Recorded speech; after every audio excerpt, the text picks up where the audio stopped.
Hello there, my beautiful pumpkins, and welcome back to the Pumpkin Patch. If you are new here, hello, my name is Kloee Taylor, and on this channel, I believe we have one of the most cozy, vibey, autumnal corners of the internet.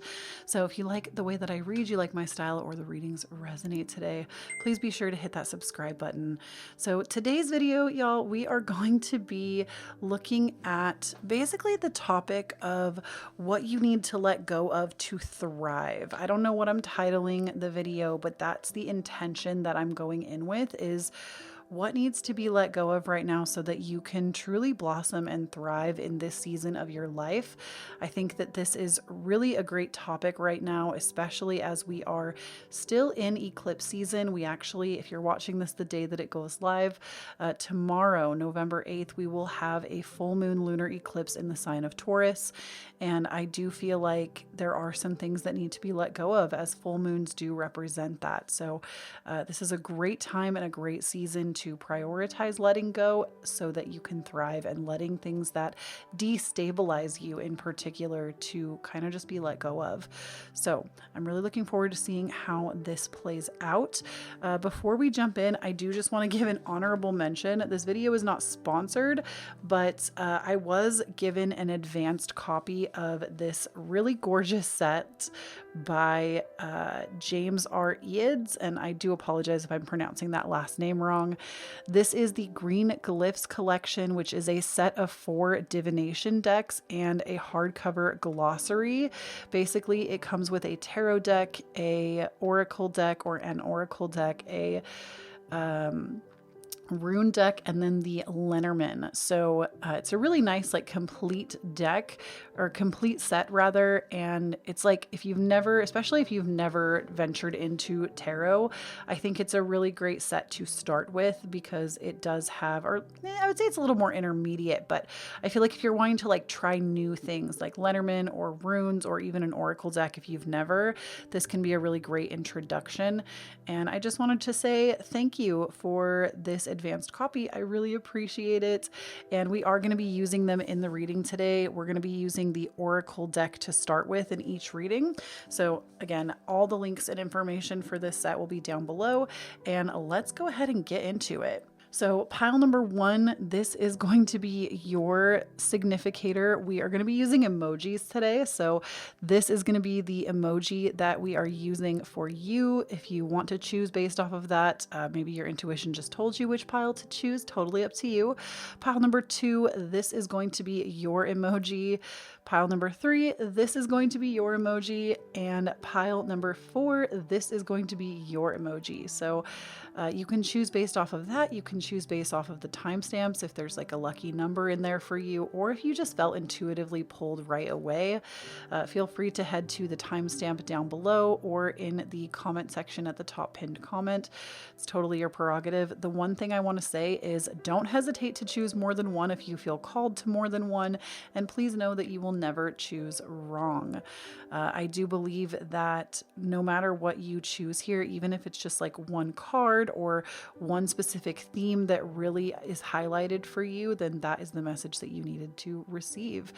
Some people also will listen to my entire video and then go back and decide which one was for them, so you can also do it that way. But just know that you're never going to choose wrong. Set the intention that you are going to be led to the right pile for you. And I'm going to go ahead and turn up the meditation music for about a minute, give you some time to choose, and then we'll get into it, starting with pile number 1.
All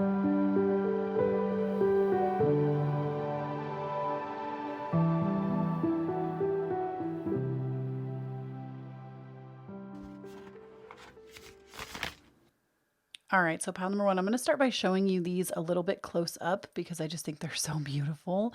So you got enoki, and I'll tell you what these mean once I get them all laid out for you. We have feather, pig, and ghost. So these are the 4 cards that are going to like basically resemble the 4 sectors that you do need to let go of. And then we're going to get into like how you'll thrive if you do this, what will happen, etc. So with these 4 cards, I do feel like each of these have really direct messages of what to let go of. And I'm not going to lie, some of this could be a little bit of like hard pill to swallow moments, but I'm not here to sugarcoat things for you. I know we do a lot of gentle messaging on this channel, but sometimes we need that harsh medicine sometimes. So first and foremost with enoki, which enoki mushrooms are so freaking delicious. Let me just tell you, they make a really great, this is so random, but they make a really great vegetarian or like plant-based carne asada taco. Like if you're looking for like a replacement for that, not that I think you need to, or I'm trying to suggest you need to do that. Your body, your choice. But it is just like a really awesome alternative for that. But in any case, enoki, this card actually stands for friends and family. So right off the bat, I am getting from spirit, from the divine, that it's not that your friends and family are bad people, but I do think that there are some people in your immediate circle.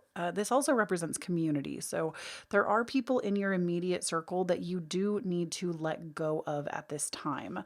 And this can be a really harsh lesson to deal with, to be honest, especially if we cling to certain friendships or family members or the labels that are given to us. Like if you really cling to being a good aunt or a good daughter or a good granddaughter or a good son or a good father, mother, etc. Don't get me wrong. I think it's very valuable to pride ourselves on being good to the people around us.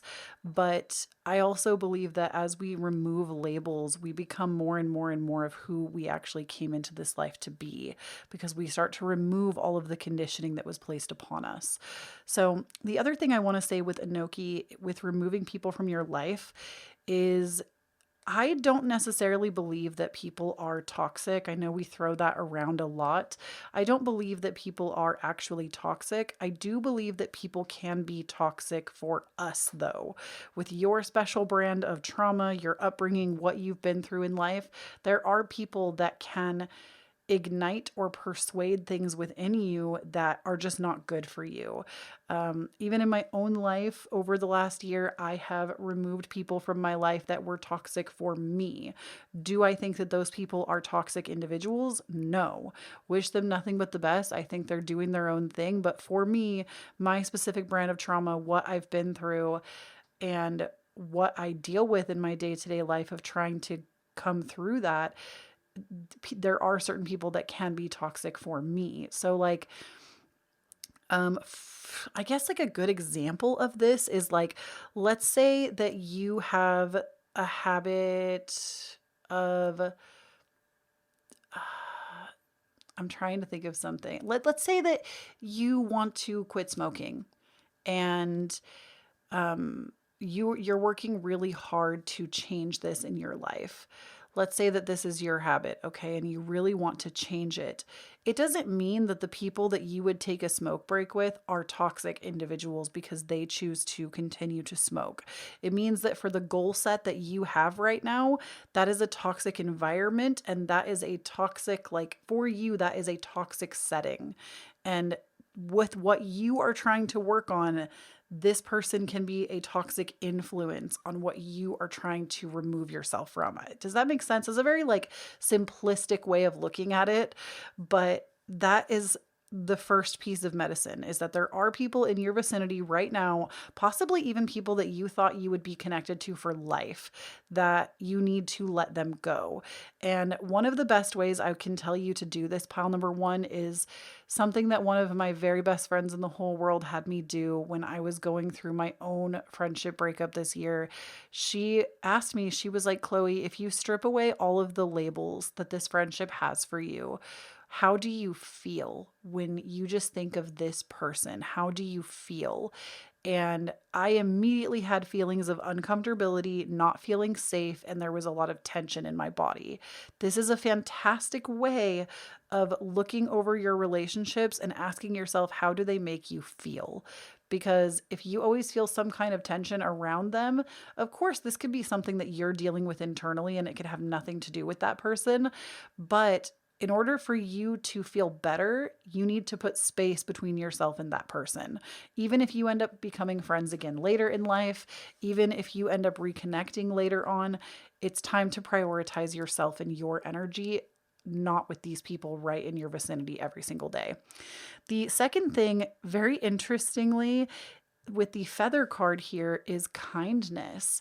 So it's not that you need to become an unkind person. It's that you need to remove this idea that you always have to be kind to be good, because everything in this world is a neutral. We give it power. And if you are married to this label that you are a kind person, this will often lead to things like people pleasing, always going along with what everybody wants, having no boundaries for yourself. And again, I think we can be kind-hearted individuals, and there's nothing wrong with being kind to others. But if you're doing it to an extent that you are always overextending yourself, you're feeling burnt out, you're not taking care of your needs first, it's not selfish or unkind to put yourself first. So you need to temper back on the, oh, but I'm being kind to everyone, because you are giving a lack of kindness to yourself. Then with the pig card, this is all about feeling content. So if we're removing this feeling of contentness, have you ever heard that phrase that like you don't grow in your comfort zone? You don't. And I will always, always, always go to bat for you, pile number one, with, I'm going to literally draw this for you with a sticky note so you get it. I've talked about this on my channel multiple times, but let's say that this represents your comfort zone. Okay. This first little circle on this sticky note, this represents your comfort zone.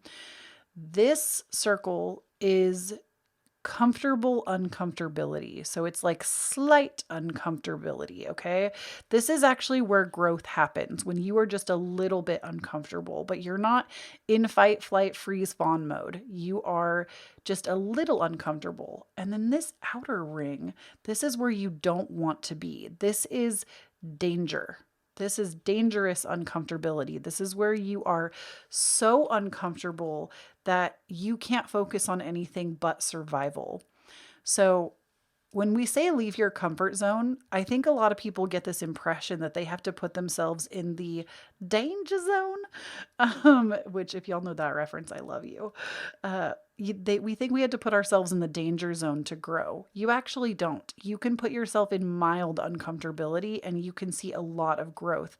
And I would argue that you'll see more growth in the slight uncomfortability because you're not so focused on like basically getting your needs met and surviving.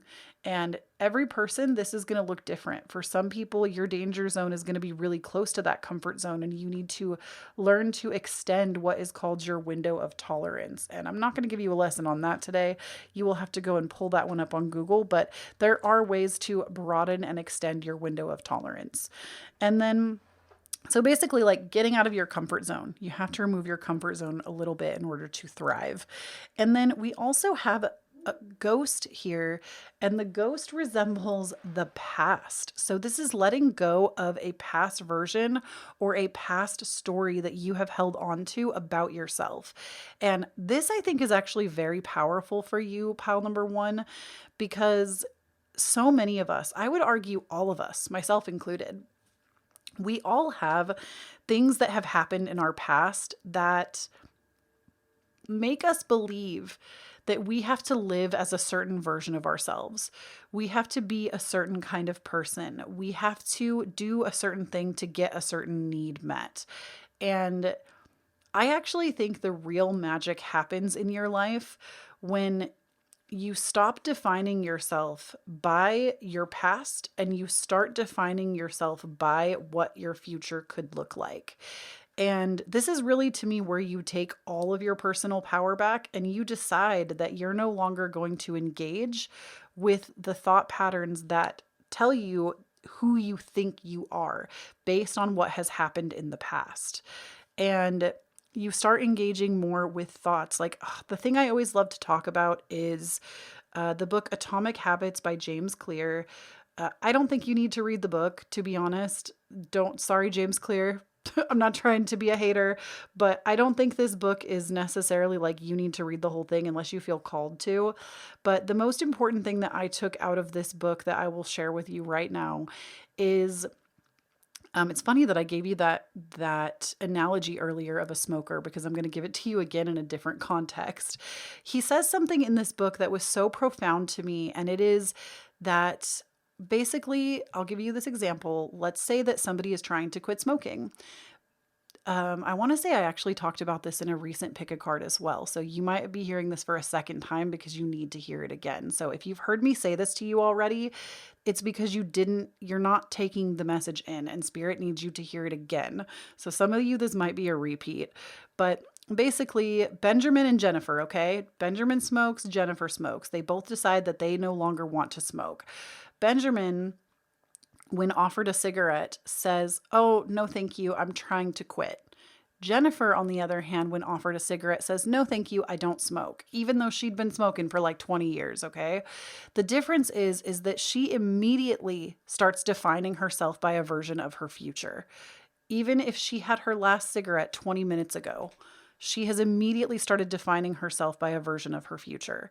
And this is powerful. I have done this in my own life this month, where for months and months, for years, I've told myself that being a morning person is hard. And I would say I'm trying to be a morning person. And literally within a 24-hour cycle, I said, no, I am a morning person. And I started acting in accordance with somebody that is that. And now I'm a morning person. I get up at 6:15 every day. I go to bed by 10 p.m. every night. And even when people asked me like 3 days into this, I tell people, I set my boundaries around that. Hey, I'm available from this time to this time. This is when I need to be sleeping. And it's because I defined myself by the version of myself that I wanted to be. And it was very easy to integrate that into my life instead of me having to make it a really hard thing. So that's something I really want you to take in pile number 1 with this ghost card is stop defining yourself by somebody that you used to be. And even if, let's say, you start defining yourself in this new way and you slip up and you make a similar mistake to what you had made in the past that you no longer want to repeat, that doesn't mean that you should just throw in the towel and give up. It means you get up and you try again. You can literally choose again in any moment in time. Now we're going to look at some tarot cards to go along with this and just kind of see what this is going to create in your life if you do these things and you heed this message. So number 1, she's in her selfish girl era and I am here for it. Selfish guy, selfish person, the theys, the gays, or what is it's like the theys and the gays, which I love. And then I want to say Kenji says like friends and something about guys, gals, non-binary pals. I always say girl because I'm always referencing like my lens, but she's in her selfish girl era, okay? This woman in this card, she is in her selfish girl era. She is tits out eating fruit, minding her damn business. And I feel like first and foremost, if you actually heed these things and take in what is being given to you right now, you will be in this era. But I need you to understand that you have a lot of powerful cards here. You also have the Tower. And what this says to me is people are not going to like this version of you. When you start really putting yourself first and you start deciding, this is who I am, this is who I want to be, I'm removing myself from people and situations, I'm putting myself first, I'm getting out of my comfort zone, I'm no longer defining myself by the past, and I'm not being as people pleasing and kind as people expect me to be. You need to understand that this is going to create a shakedown in your life. This is going to create destabilization, but not necessarily in like your finances are going to fall, your career is going to fall, not in like such a destabilizing way that you're going to be in survival. I think this has more to do with people. And I say that because a lot of the stuff that came up for you is very people based. And in order to create a new life for yourself, which I think is really what you're doing, pile number one, in order to create a new life for yourself and to thrive, the old life, it will cost you your old life. Your old life has to fall away, and it looks like destruction. This is why we have that analogy, right, of the sunflower. In order for the sunflower to become the sunflower, it has to start as a seed. And what do seeds do? They literally crack all the way open in order to climb up the soil and reach the sun. And this looks like complete destruction. When that seed is cracking open and deciding that it has a vision for more, which it does. I believe that all living things, even if they don't have like a brain and function the way that we do, they all have a manifestation and an intention of what they would like to become, even if it's just like energetically. They have to go through that tower moment themselves, right? This is no different for you. As you make these choices, you enter that selfish girl era, you are also going to create destruction. It's going to look like destruction to other people, but you need to stand firm in the eye of the storm because this is how you create the life that you want. We also have the Hierophant here, which I do feel that the Hierophant can also come across as very like cold or traditional or demanding, or demanding is not the right word. I feel like the Hierophant often to me gives this like traditional play by the rules energy. And I feel like because this is what you are no longer doing, you're making yourself your own new set of rules. I would expect that this is going to come up really hard for you. I mean, gosh, I will never forget. I really feel for you, pile number one, because I will never forget this instance. It was such a defining moment in my life where I was sitting around a table with my sister and my mother at Thanksgiving one year as an adult, where I had started to enter my own selfish girl era. I had started to prioritize myself, stop answering the phone so much.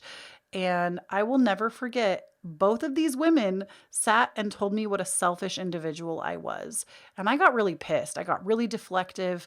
And it wasn't until hindsight, like years down the line, that I can look at this instance and I realize that they were calling me selfish because they could no longer control me, because they could no longer tell me how to behave, how high to jump, what to do, how to prioritize family, how to prioritize them. They could no longer control my narrative and who I am as an individual. And I don't even give a damn if they choose to see it that way now. Like, that's their prerogative. I know my truth. But my point is I took it so painfully in the moment because I believed it. I was like, oh, I am being selfish. This sucks. Like, it really hurt my feelings. And now I'm like, oh my gosh, Kloee, do you not realize that you were creating your own story, and both of these people that were in front of you had never done that a day in their life, and so they saw it as selfish, careless, and like I was not being a like family oriented person, which I will tell y'all every day of the week, Kloee Taylor does not have a family oriented bone in her body. And I don't know why I ended up this way. Maybe because I'm the youngest of 7. I don't know. But Kloee Taylor does not have a family-oriented bone in her body. She has community bones, but no family-oriented bones. And I feel like that was just very strange for my family line to see that, to witness that. And anyways, I don't want to get too far deep into that. That's like my own shit. But my point is when you enter that timeline, this like hot girl, selfish girl era, right? When you enter that timeline, you're going to be met with people that want you to follow their rules. and you need to insist. It might take you some time because we do have the Hanged Woman here. And this is about like pausing to reflect and ask yourself who you want to become and what is in alignment with you. We also have the Nine of Wands, which tells me that, again, you're going to be met with resistance about this. There are going to be people in your life that do, frankly, not agree with what you're doing. And it's really, really, really important that you keep a cool, clear head about this, that you continue to go to bat for yourself, that you continue to be the person that you want to be. Ask yourself, who do you see yourself as in the future? And continue to create that person. I feel like one of the hardest things to do in today's world when we are making change is when we are still set in this environment where people constantly have access to us and they are constantly influencing how we behave. I always say, y'all, one of the best things I ever did for myself was move out of my hometown. And I'm not saying that you need to go as far as to do that, but I think moving away from family, moving out of my hometown, and insisting on doing things my own way was one of the greatest transformative things that I've ever chosen to do for myself, because it gave me the opportunity to grow on my own without that influence of people in my family insisting that I needed to follow a certain rule set in order to be part of the tribe. And I feel like for you, this might be something that you really need to consider for yourself, is if you are living in close proximity to family, maybe you even live with family or with friends or with people, or maybe you just spend a lot of time. It doesn't have to be a living situation. This is where you really need to get clear on making a plan to get out of that. And I do want to say, I know that in today's world, especially with how the housing market is, especially with inflation, I'm a realist, y'all. I will sit here and give you the mystical advice all day long, but I also have my feet firmly planted on the ground and all three of my eyes open. So I feel like it is this delicate balance of two things, but I just want to encourage you, pile number one, if you feel like you see the state of the world and you just think that it is completely hopeless that you'll ever be able to get your own place, to move out, that you'll have to settle, I want to encourage you to really work on transforming those limiting beliefs, because there are so many people in today's world, even though we might be surrounded by a lot of scarcity mindset and lack mindset, there are plenty of people that are still thriving. And I'm not talking about the 1%. But like, there are people that are still thriving. There are people that live on their own. There are people that own houses. There are people that are making their ends meet and still have more to what they are able to do right now. And because those people exist, it is something that you should know that you can have too. And I just want to encourage you that it's not hopeless. And if you've been feeling hopeless about this situation because you're constantly immersed in this environment that you don't want to be in, start creating the plan as to how you're going to get out and do everything in your power to get there. One of my biggest saving graces when I was living in my parents' house and I was really miserable, I was married at the time too, and my spouse lived there too. I would literally shut out the world. I would put headphones in at every single moment that I had the opportunity. I was playing self-development audiobooks in my head. I was watching anime in my downtime. My sleep schedule was opposite of the people that I lived with. So purposefully, I would do my stuff in like the night hours so that I wasn't disturbed. And then I would sleep during the time that they were awake. Like, I'm not trying to demonize your family to you. I'm just getting the sense that some of you feel like you are stuck in situations with all of the crisis that we're seeing in the world. And I just want to encourage you that you do not have to settle, because other people have it. It means that you can tune yourself to that same frequency and you can also get there. And if nobody has told you yet today, Kloee Taylor believes in you. Okay. So we also have for you disappointment in a friend or a lover. We have with the flute, we have skull, hidden secrets can harm you. And we have ear, good news. So, I feel like as you evolve, there are going to be people that really disappoint you, because when you do this, pile number one, I'm telling you, you are going to understand who really wants to be a part of your life and who does not. That is something that is always revealed whenever you make a change. And whether that is for good or for bad, no matter which end of that you are on, you will realize really quickly who wants the best for you and who doesn't. And when I see disappointment in a friend or a lover, this to me just says that you are going to be disappointed by some of the people in your life. And hidden secrets can harm you. Don't, I mean, I also feel like, of course, share when you feel like you want to, and or keep things to yourself when you feel like it's important. But I do feel like it is important to share of what you're doing right now. Maybe not with everybody if it doesn't feel safe or comfortable, just getting into that safe uncomfortability, right? You don't necessarily want to move straight into the danger zone, but be careful with keeping secrets at this time about what you're doing. Because I do feel like there might be some opportunity that comes your way. And if you are keeping this to yourself, it's like, basically, let's say, for example, you want to move out of your parents' house, okay? You want to move out of your parents' house, and there is somebody that has a room that you could actually really afford to rent, and it would be a much better situation for you to be in right now. If you keep that to yourself, the person that's renting the room is never going to hear about it. So you miss that good news and you miss that opportunity by not speaking on what you're trying to do. I hope that makes sense. Then we also have for you a witch. Justice is coming. So girl, you're freaking girl, guy, person, your your redemption arc is coming. So you really got to stick to yourself with this one. Stick to your goals, stick to your plan. Your redemption is coming, your justice is coming. That's one thing that is always certain. When the pendulum swings one way, especially if you're in misery or in a situation that you don't like and you don't feel like you're thriving, you have to know that the pendulum is always going to swing the other way. We also have voyage. You already have all the answers. So to set out on this like thriving adventure that you are entering, you have everything you need right now to make it happen. And I think this is a really important thing that you need to hear right now, because often you'll think like, oh, when I have that job, when I make this amount of money, when I get myself feeling this way and I can get into it, you have every single thing you need at your disposal right now. Like, I don't know why I heard like crafting or something. Like maybe you're somebody that like has a Cricut and like crafts a lot of things, or maybe you're somebody that's working on a podcast or a YouTube channel, or maybe you're applying for jobs. You have everything in your power right in this moment to create this, to become this, and to move forward. Then we have for you ambition. May I offer all my deepest longings to love itself and invite a divine plan beyond the mind's imagining.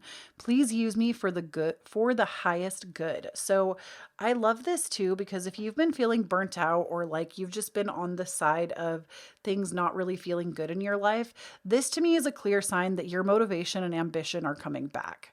So allow this to happen. If you get fired up about something, get fired up about it.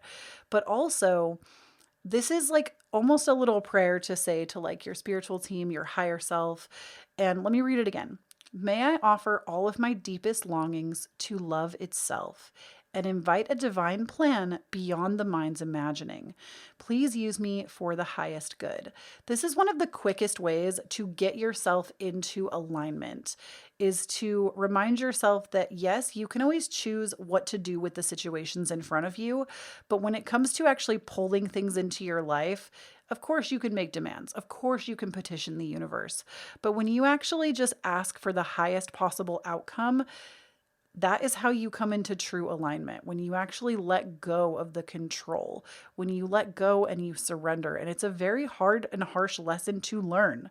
Surrender is not easy because it fights immediately against our ego and our way of thinking that we have control over a situation. You have to put that down and decide that you are going to commit to yourself, do these things, but you are going to let the chips fall where they're going to, and you're going to trust that only good things are coming. Then we have for you just a few final notes from spirits that say, discover, look at the early dewdrops before they disappear from the morning sun. This might even be your call to also become a morning person. I know I mentioned my little story for you about that, but This might be a call to wake up earlier in the morning and start working on these things. We have potential. The littlest key can open the heaviest door. So you have a lot of potential surrounding you right now, pile number one. I promise you, this is possible for you. You're here because you needed to hear it, because you've needed this confirmation. And then we have bloom and attract more than butterflies. Oh, I like that too, because butterflies are the transformer, right? They go from caterpillar to cocoon to butterfly. And when you attract that level of transformation, your whole life changes. So that is what I have for you, pile number one. This is what you need to let go of in order to thrive.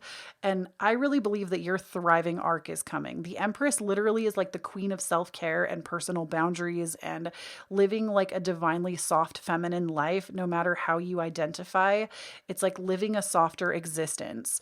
And literally, as I was telling you, she had like her boobies out and she was just eating fruit. Like, I don't know if y'all saw that meme when I posted it on my Instagram, but it was like, I'm just here to eat fruit with my tits out. I don't know what the fuck all this other shit is. And that is really what that reminded me of. So, in any case, thank you so much for tuning in. If you are claiming this, moving on from your past, defining yourself by a vision of the future, can you please leave me a ghost emoji down below, because you got the ghost? I just want to know how many of y'all are committing to yourselves in this new way.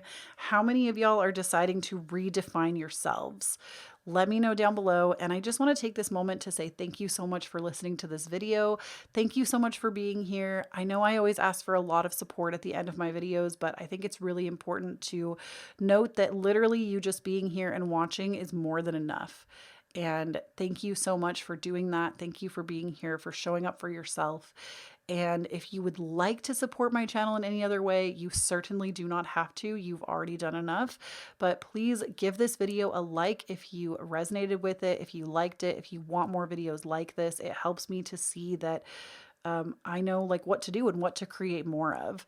And if you want to see more from me, please hit that subscribe button. It also helps my channel. So those are 2 free ways that you can help me out. If you would like to go even farther, I do have my Patreon available to you, where I put out weekly energy updates, exclusive pick a cards, early access to all of my videos. We do workshops. We have a book club. It's a good time. So check out my Patreon, link down below. I love Patreon. I love the community that we have there, and I love creating all the extra little goodies for y'all. It's a great way to support me as a creator. If you would like to support me even further, I do have my Cashapp, Venmo, and PayPal listed down below, as well as my wish list if you would like to send me a gift. I do accept tips for my readings, but again, zero expectation. And just a few other things. I also have my podcast. I don't know if y'all know that I have a podcast. It's called Divine Authenticity. We put out new episodes every single Tuesday. I'm actually going to be moving to a Monday schedule though, because I notice most of you listen on Mondays. So we're going to be moving to a Monday schedule very soon, like this month. But it's a podcast where I talk about astrology, getting into your hot girl, hot guy, hot person era. I give you motivation, spiritual guidance, and it's just like a really good place to just kind of chill, vibe, muse, and just like talk about things in a really down to earth and real way. And I love the podcast. It truly is a passion project. It's available everywhere you listen to podcasts. It's called Divine Authenticity. And I honestly believe that I am guiding you into your most authentic path by sharing of my authenticity and sharing wisdom with you. So links for that, of course, are down below. It's available literally everywhere. And if you would like to follow me on social media, of course, I have my Instagram, my TikTok, I also have my Twitter, and I'm at Kloee Taylor on all platforms. So same way that it's spelled here, I have the official handle, no underscores, no numbers, no periods, no extra letters. Those are all scammer accounts. They all trying to copy the original. If you ever see anybody slide into your DMs that is with like a weird username, or say they have a WhatsApp, I do not have a WhatsApp. I do not use any of those things. I do not have extra accounts. So please make sure that you don't get scammed. because I am the original. I am the Kloee, or just Kloee Taylor, no spaces, no underscores.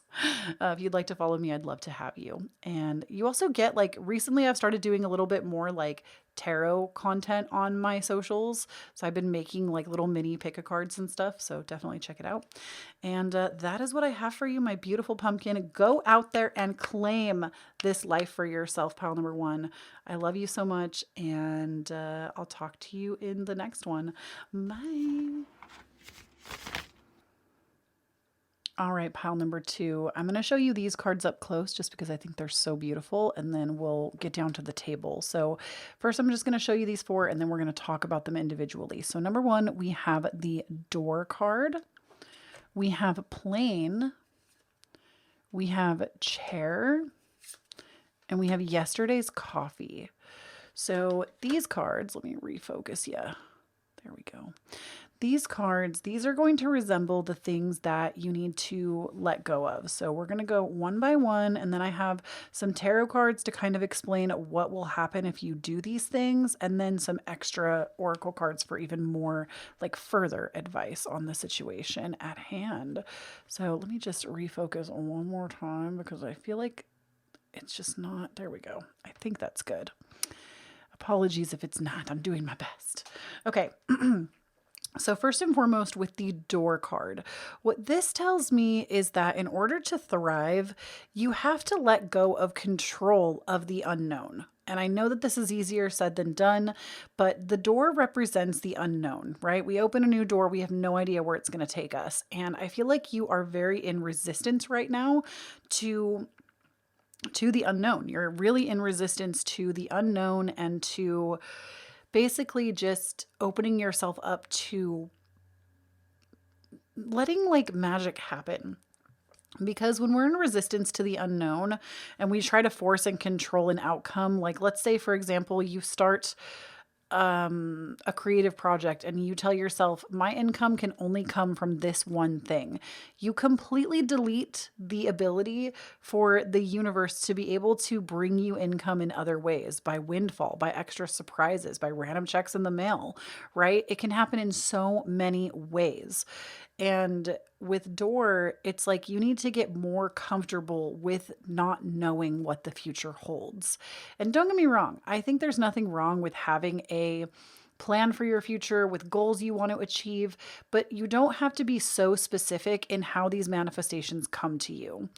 Next, we have the plane, and the plane is all about infinite choice. So this is kind of funny to me because you're being told to let go and like surrender, but at the same time, you're being given a very clear message that yes, there are infinite possibilities in the world.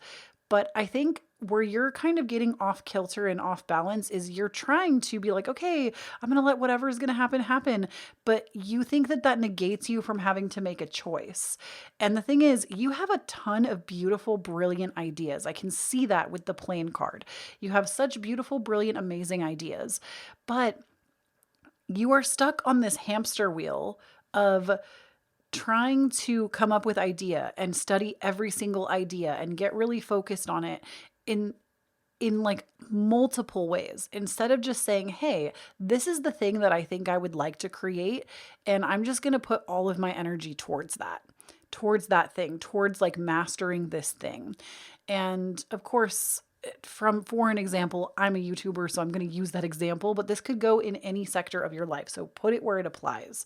But in an example for this, I feel like this is like me researching a bajillion different topics and being like, okay, I want to make, what are the popular tarot trends right now? And how can I give those my own spin? And what keywords can I bring into this? How can I make this good for SEO and the algorithm? And like all these things. And I could get lost in that sauce for weeks. I could just be planning and planning and planning and planning and planning. And this is the same way if you are trying to do anything in a creative pursuit. Don't get me wrong. I think it's valuable to plan. It's valuable to get clear about what you're trying to do.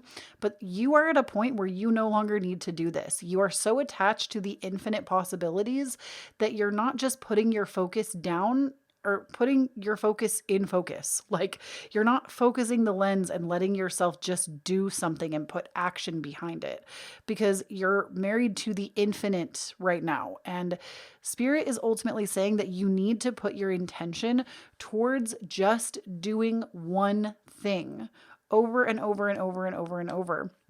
And to me, it's almost like building to mastery of something. And not being committed to like, oh, but I want to do 1,000 different things. Just pick one and do it. Like something that I do, for an example, you can totally take this from me. I don't care. Use this if you are in the same field as me. I will keep a running list of ideas on a note app in my phone. And I have it as like a checklist. And then I will ask, I won't say her name, because if I say it, my watch is going to start talking. But I will ask my phone or my Apple Watch or what have you. I will ask for a number between blank and blank. And it's basically like a number of all of the ideas I have on that page. Like, let's say I have 43 ideas. I would say a random number between 1 and 43. And whatever number pops up, I will go down the list and see what topic that is that I have put the idea down for. And whatever that topic is, that's the one I set the intention to work on. And yeah, sometimes your videos are going to be a fucking flop. Like that's just the end of it. The long and short of it is YouTube does not work the way that it used to. Sometimes videos flop, no matter how big your channel is. Videos will still flop. And sometimes you strike gold and those ideas are exactly what they needed to be, and you needed to do them when you needed to do them. The important thing is that you stop trying to figure out if this is like, again, this is just my example, but if you have to stop trying to cheat the algorithm to decide what is going to get you the most views, what's going to get you the most attention, what's going to blast your career forward, and instead just decide to commit to the practice. Just decide to commit and go no nonsense with it. Like I said, take my idea if you need it. If you feel like you are lost and don't know where to start, take that idea. Let the divine guide you. Let randomness guide you. Don't be so attached to all the infinite ideas that you're not doing anything, because that's what you really want to avoid right now and let go of so that you can thrive. Then we have the chair, which the chair is all about stability. And I almost feel like this pile might be for somebody who's into entrepreneurship, because when we need to let go of the concept of stability, I feel like there are so many ways you could look at this, but from the entrepreneurial perspective, if you are considering becoming an entrepreneur, many people's argument against entrepreneurship is that job security exists. And I'm here to tell you firsthand, no, it doesn't. Don't get me wrong, people can unionize and you can have protection with your job. Most people don't have that option. And even if you're in a union, a company can still find a reason to let you go. It can still happen. Even if they have to jump through more hoops, it can still happen. And my argument for job security is that it's not real. It's the lie that we sell ourselves on, because we think that this consistent level of income is the thing that keeps us safe. But really, it's the ego talking. And like I said, companies can just get rid of people at any point in time. And entrepreneurship isn't promised either. You're not promised either way, is my point. Like, I feel like the system that we have built, it benefits off the idea of you thinking that you can't make it on your own, that you can't survive on your own.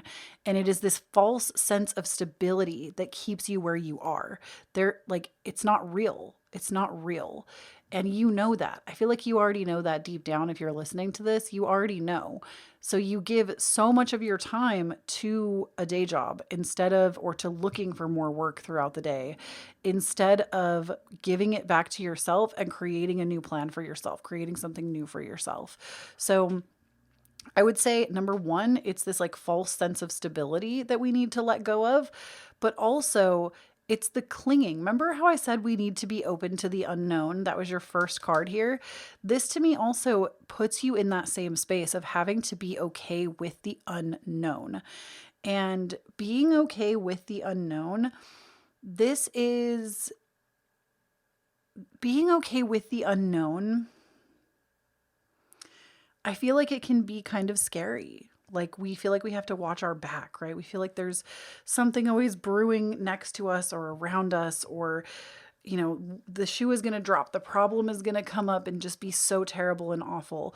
But when we actually let go of a false sense of security, a false sense of stability, you kind of crack open and allow so much more magic to happen, so much more mysticism to come in, the divine to come in and really lead you through. And so to me, it's like a false sense of stability. And then the last card that you have, which again, we have so many more cards than these, is yesterday's coffee, which says it's about like a lack of a routine, basically. Because yesterday's coffee, basically, if you're trying to do something, it is a lack of having loving discipline towards yourself that is keeping it from happening. Like, I think this is so funny. Pile number 1 got a visual too. I'm going to also give you a visual. I've talked about this before, so this might just be a refresher for some of you, but let's say this is your starting point.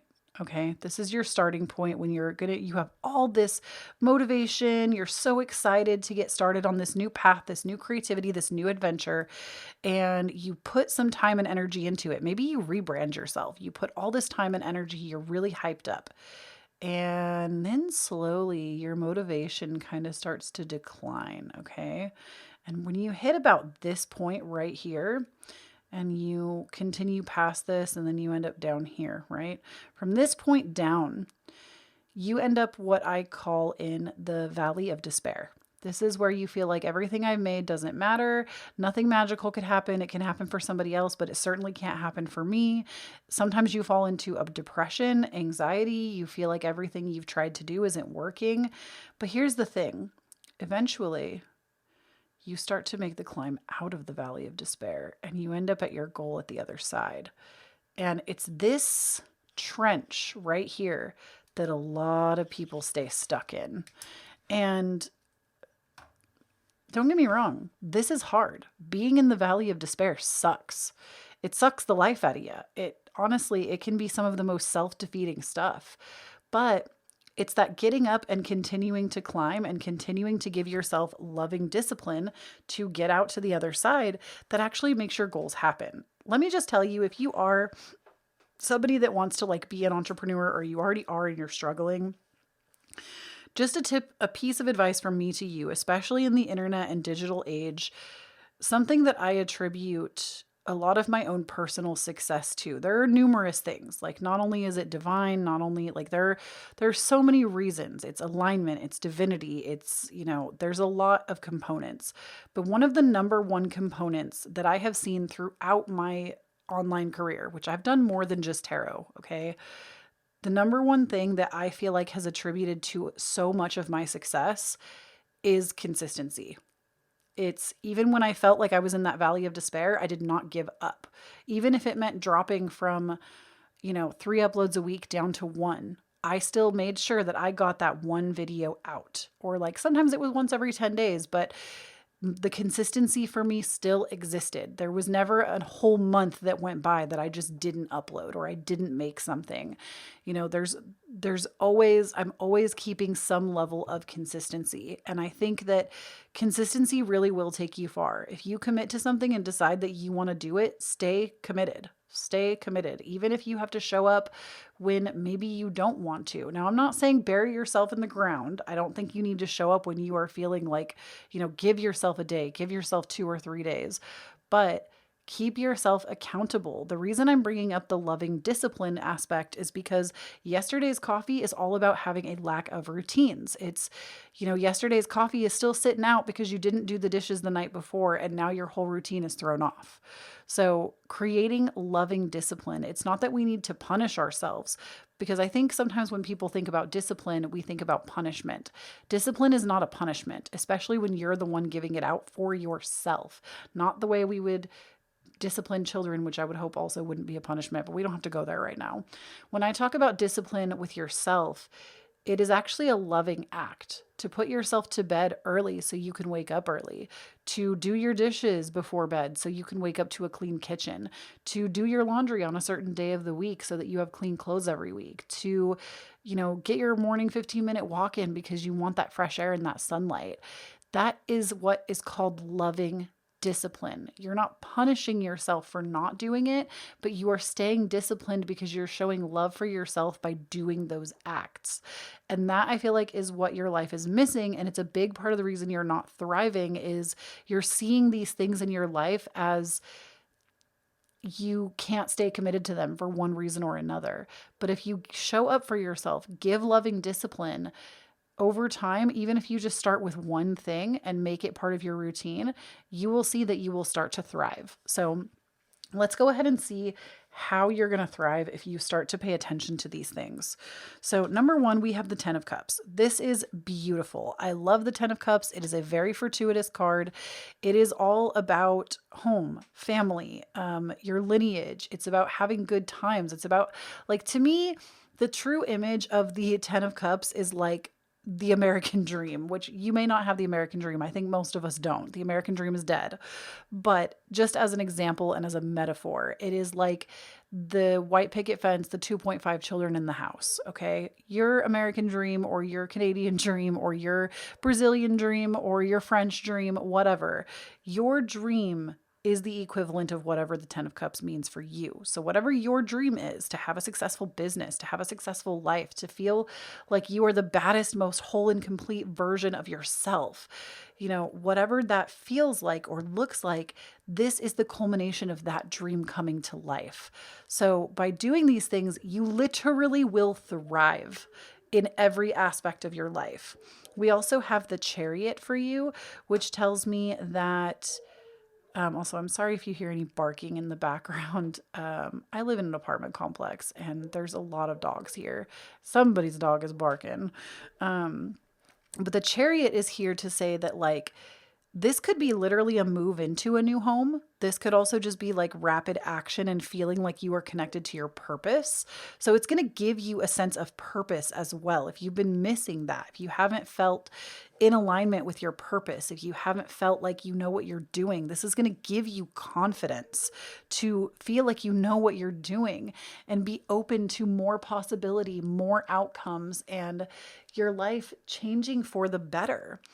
Then we have for you the Death card, which I actually have come to really appreciate this card because the Death card is all about, basically, it's transformation. It's not physical death. It is a deep transformation of the self, of the psyche, of who you are, who you want to show up as, who you want to be. It is transcending the previous version of yourself. And it's really hard, I feel like, to explain when it's like, you couldn't even conceptualize the thoughts about yourself that you have once you go through the Death card. You have a whole new perspective. That's what it is. You have a whole new perspective on life and on who you want to be and how you want to show up. So I see this as nothing but a beautiful thing where once you do these things, you are literally going to transform every aspect of your life. We also have the Knight of Pentacles, which this tells me that you will be on the correct path for you to make really good money. The Knight of Pentacles is somebody who knows what they want and they go at it with slow and steady progression. So kind of as we've been talking about for your whole reading, especially with that Plains card and putting action towards something. This is like a slow and steady progression. And let me tell you something else. If you're trying to create something in the creative sphere, you want slow and steady progression. You don't want to go viral overnight. And don't get me wrong, those viral videos are helpful, or those viral things that you create that sell out. Don't get me wrong, viral things can be beneficial, but more often than not, they are there for a moment and then they stop. So it's like when you go viral, you have this huge influx and then it like dips off over time, and it's so much better and more favorable to have a slow and steady increase and build up something over time. Not only because it becomes more manageable and you learn better over time, but you don't have this like sudden moment of like overwhelm, basically.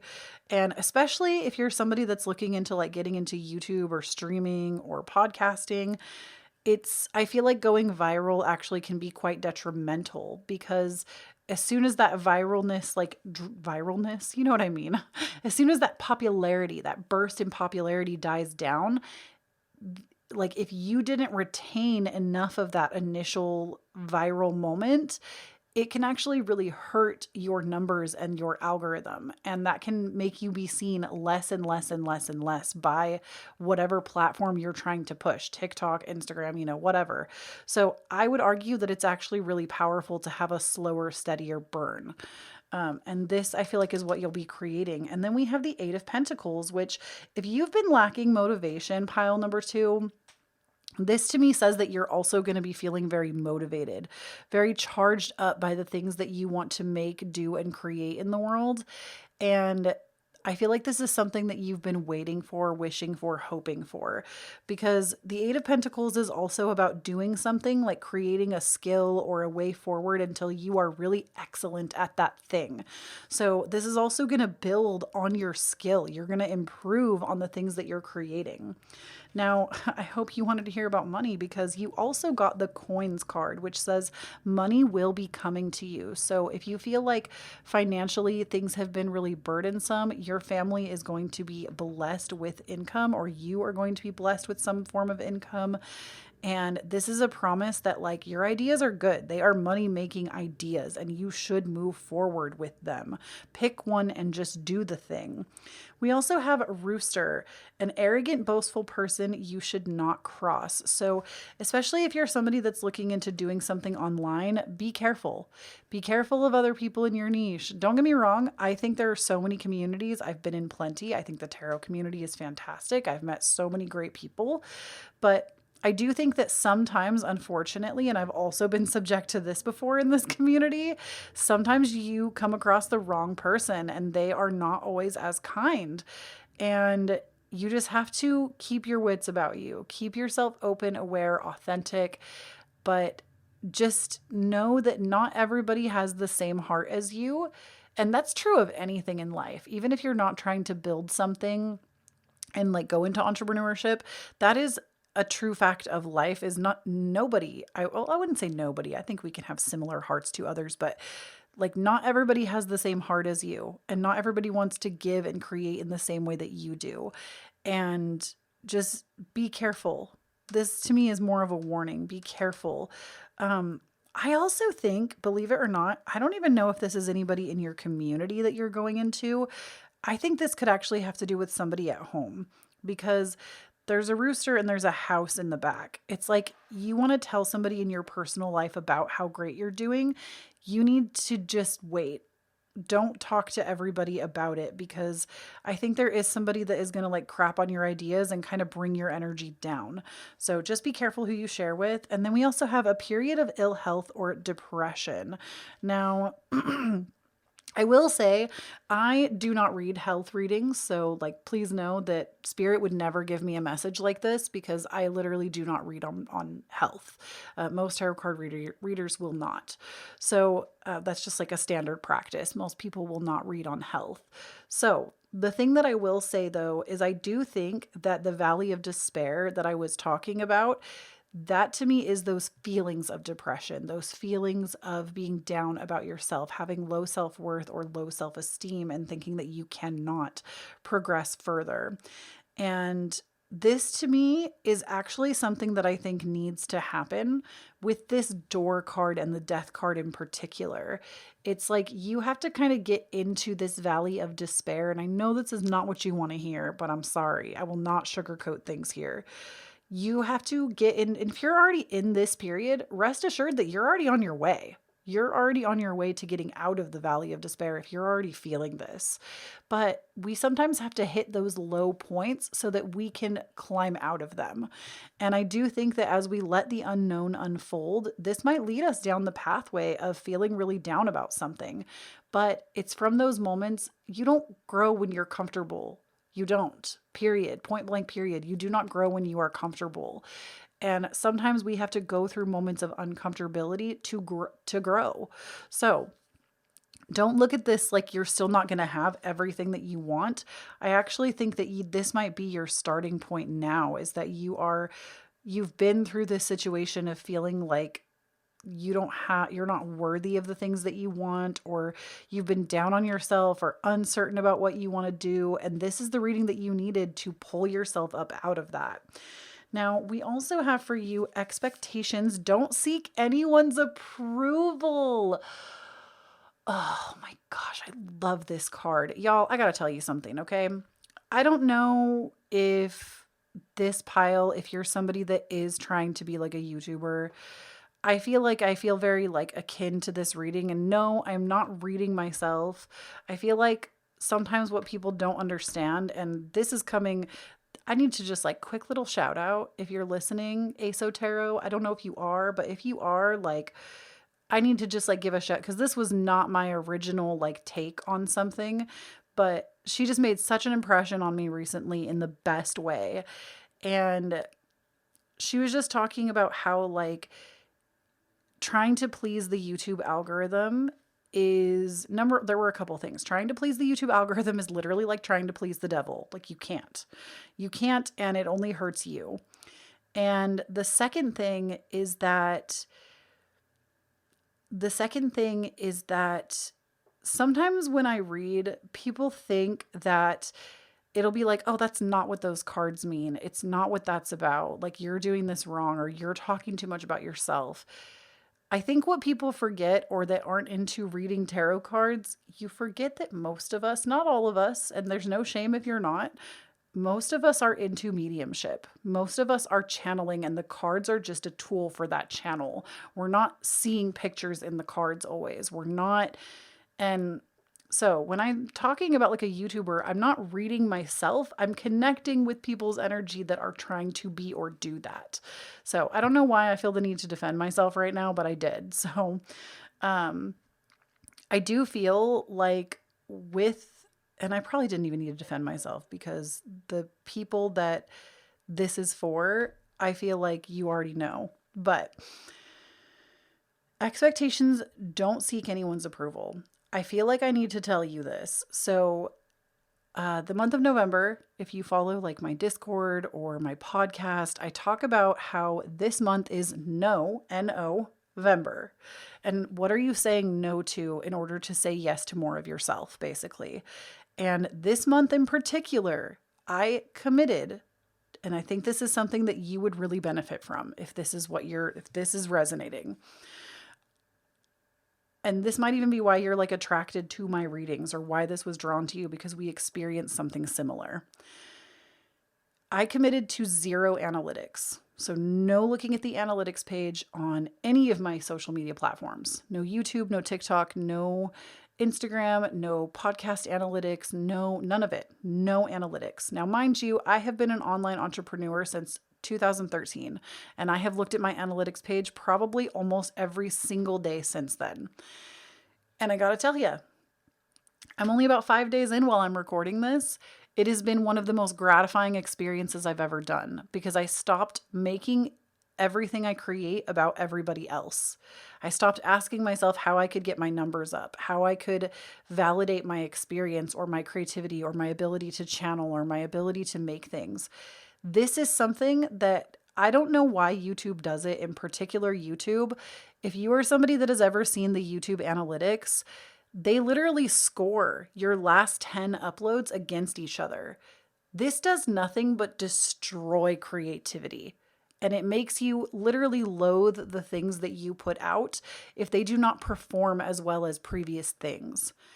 And if this is you, just take it from somebody who has been in this game. It is a game. Life is a game. Who has been in this game for almost a decade. It is not serving you. You think that it is, and you think that paying attention to all of those numbers 24/7 is going to help you to figure out how to raise them. You are never going to be satisfied with any kind of number that you receive. Even if you start hitting millions of views, you will never be satisfied with any number. And the second thing is, all it does is force you to put expectations on yourself of what other people want from you.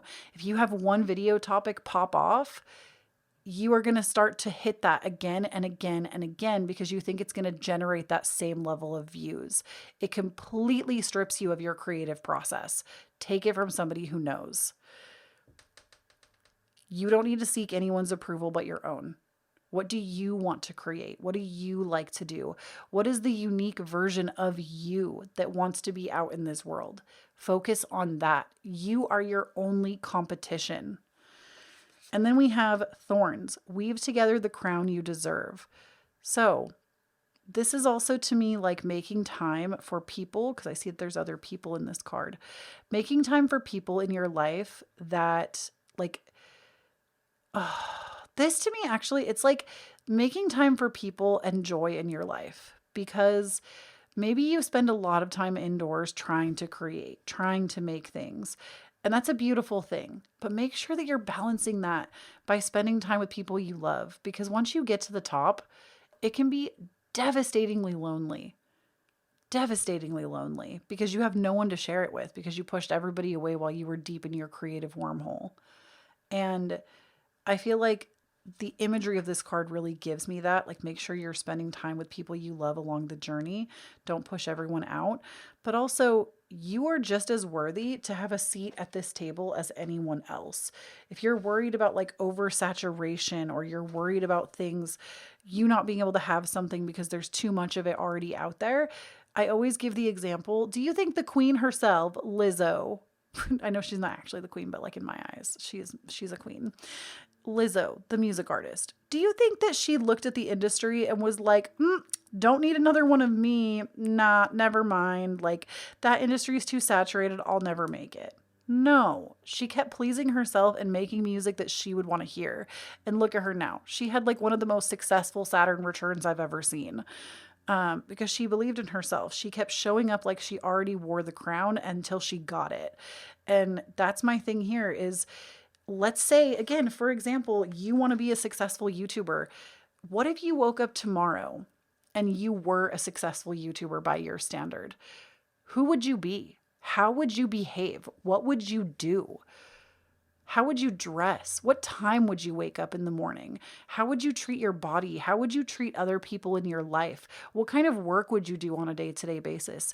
You need to get in touch with that part of yourself and start showing up like it's already happened, because that is how you will get there faster than ever before.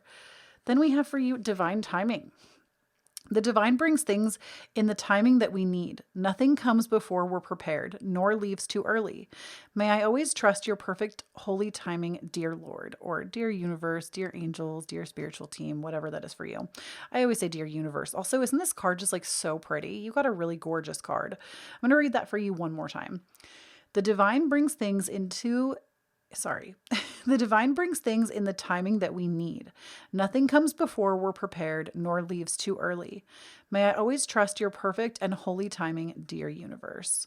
So you need to trust the timing of your life right now.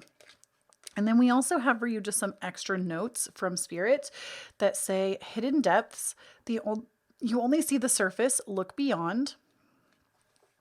Opportunity, there's no use looking for luck. It arrives at unexpected times. So don't go looking again. Keep a list of ideas with you. Select them at random if that's what you need to get yourself moving and going. Self-care, tend to your garden. So also please take care of yourself, because on this journey, if there's one thing that I have learned, y'all, number one, go watch my video that I put out called Manifesting Disaster. I think that's going to give such great perspective.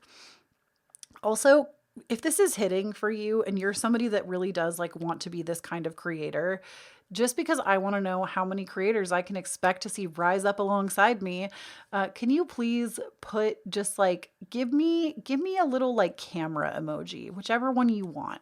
Give me a little camera emoji in the comments. I want to know how many of you are working on this and like want to be this and this really hit for you, because I feel like y'all are truly my people. And you come back to this channel because we resonate deeply with each other. But watch my video, Manifesting Disaster, if you haven't, because in that video, I talked to you about how I literally manifested my dream life and every opportunity that I could have ever wanted. And I became more depressed than I've ever been in my whole life after this. And you would think that I'd be really happy and really overjoyed.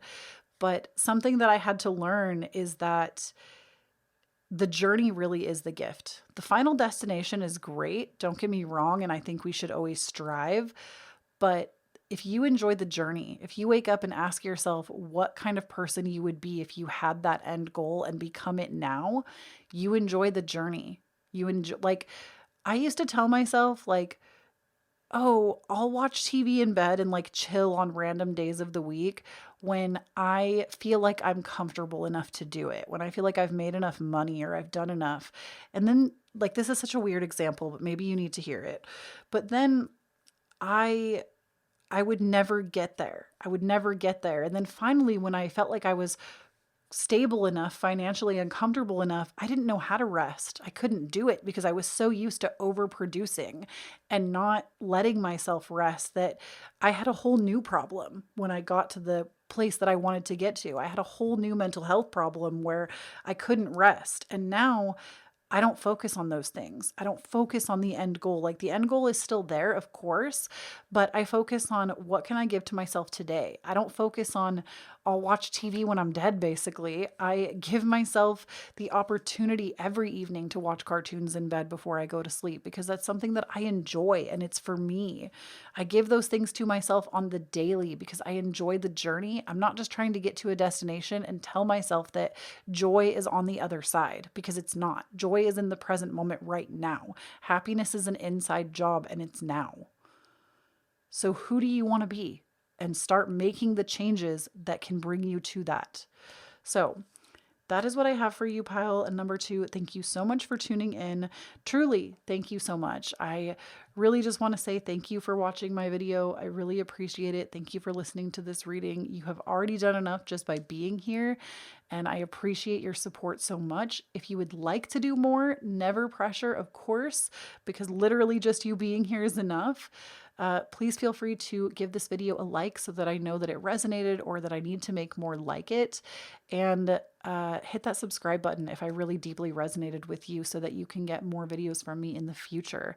And if you want to support me in even more ways, I do have my Patreon available to you down below. The link, it's patreon.com/Kloee Taylor.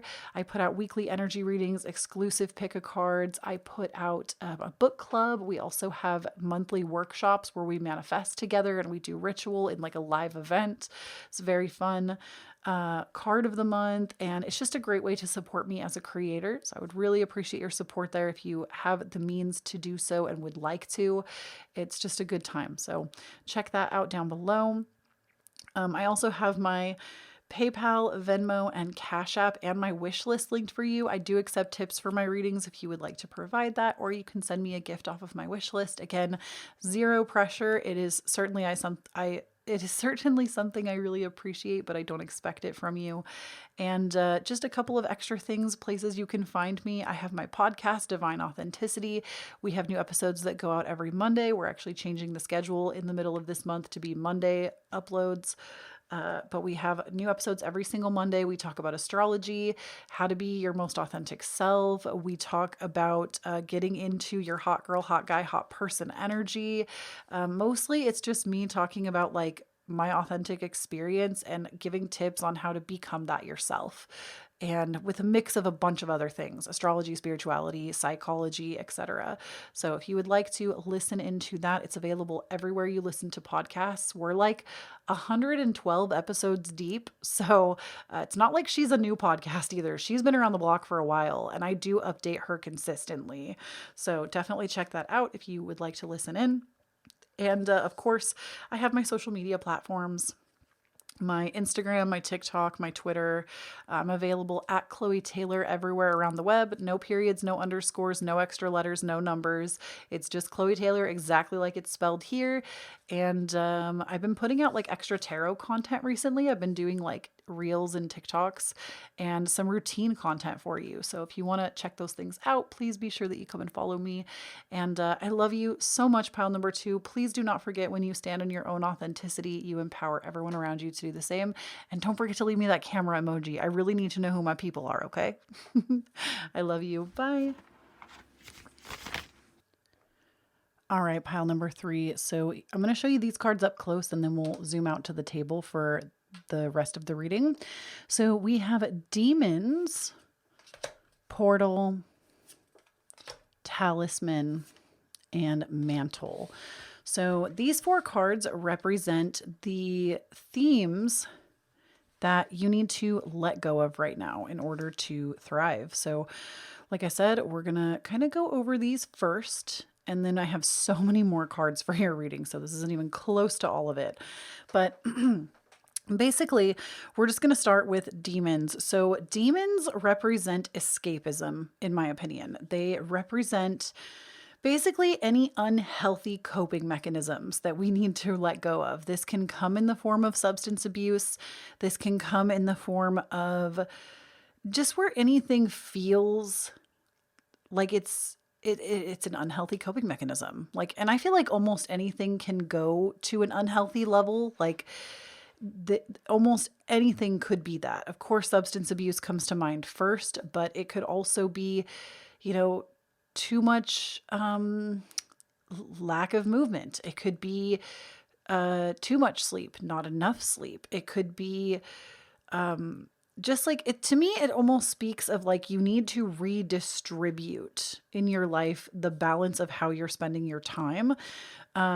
I feel like a great example of this in my own life, if I could be so open and blunt, is like recently, I mentioned this in pile number 2 as well. I've stopped looking at my analytics completely for the month of November. I've just decided to no longer look and to just create from a heart-centered place and not focus on the numbers so much. But something that came up like literally 3 days in, which they always say the first 3 days are the hardest, was I was always getting a dopamine rush from looking at my analytics pages. And when I didn't have that anymore, I noticed I started to turn towards caffeine, or I would turn towards food, or I would turn towards like even substance, even alcohol. I was turning towards other things, trying to fill that void until I became aware of it. And I feel like this is something that maybe you have been doing very unconsciously. And no matter what it is, like those are just some examples. Obviously, it's anywhere that you feel like you do something that doesn't really benefit you. And it's what needs to be removed. Now, we also have a portal, which this card specifically speaks of having high expectations. So what I think is funny, it's not funny. Gemini moon coming through with the funeral giggles. What I think is so interesting is, to me, these 2 cards really actually go together. The high expectations and the escapism or the unhealthy coping mechanisms. Because to me, this is almost like that you have unhealthy habits that you would like to get rid of, but you put such high expectation on yourself to just be done. And don't get me wrong, I think there is such power. There is such power in just deciding, making a choice, and moving forward. But if you chose this pile, you are not that kind of person. Like pile number 1 is not your pile. This is pile number 3, but pile number 1 is not your pile. Pile number 1, I talked a lot about that, like changing something instantaneously. You are not somebody that at this point in time, you are going to benefit from that. You need to take a much slower approach to changing, because you're putting too much expectation on yourself to change too many things overnight. And it actually has been hindering your ability to get ahead of this thing or this coping mechanism or this set of coping mechanisms. And you need to lower the bar a little bit, because it's basically like you're one of those people that you're very all or nothing, black and white mentality when it comes to yourself. You give other people a lot of grace, but you do not give that same grace to yourself. And so you're like, oh, I need to change this habit and this habit and this habit and this habit and this habit. And I'm going to go full steam ahead, change everything overnight. And then 3 days in, you burn out and you lose it. And so then you don't do it. And then what happens when you do that, it's actually a lot more damaging than I think most people realize. It's damaging because it kills the trust that you could have built with yourself.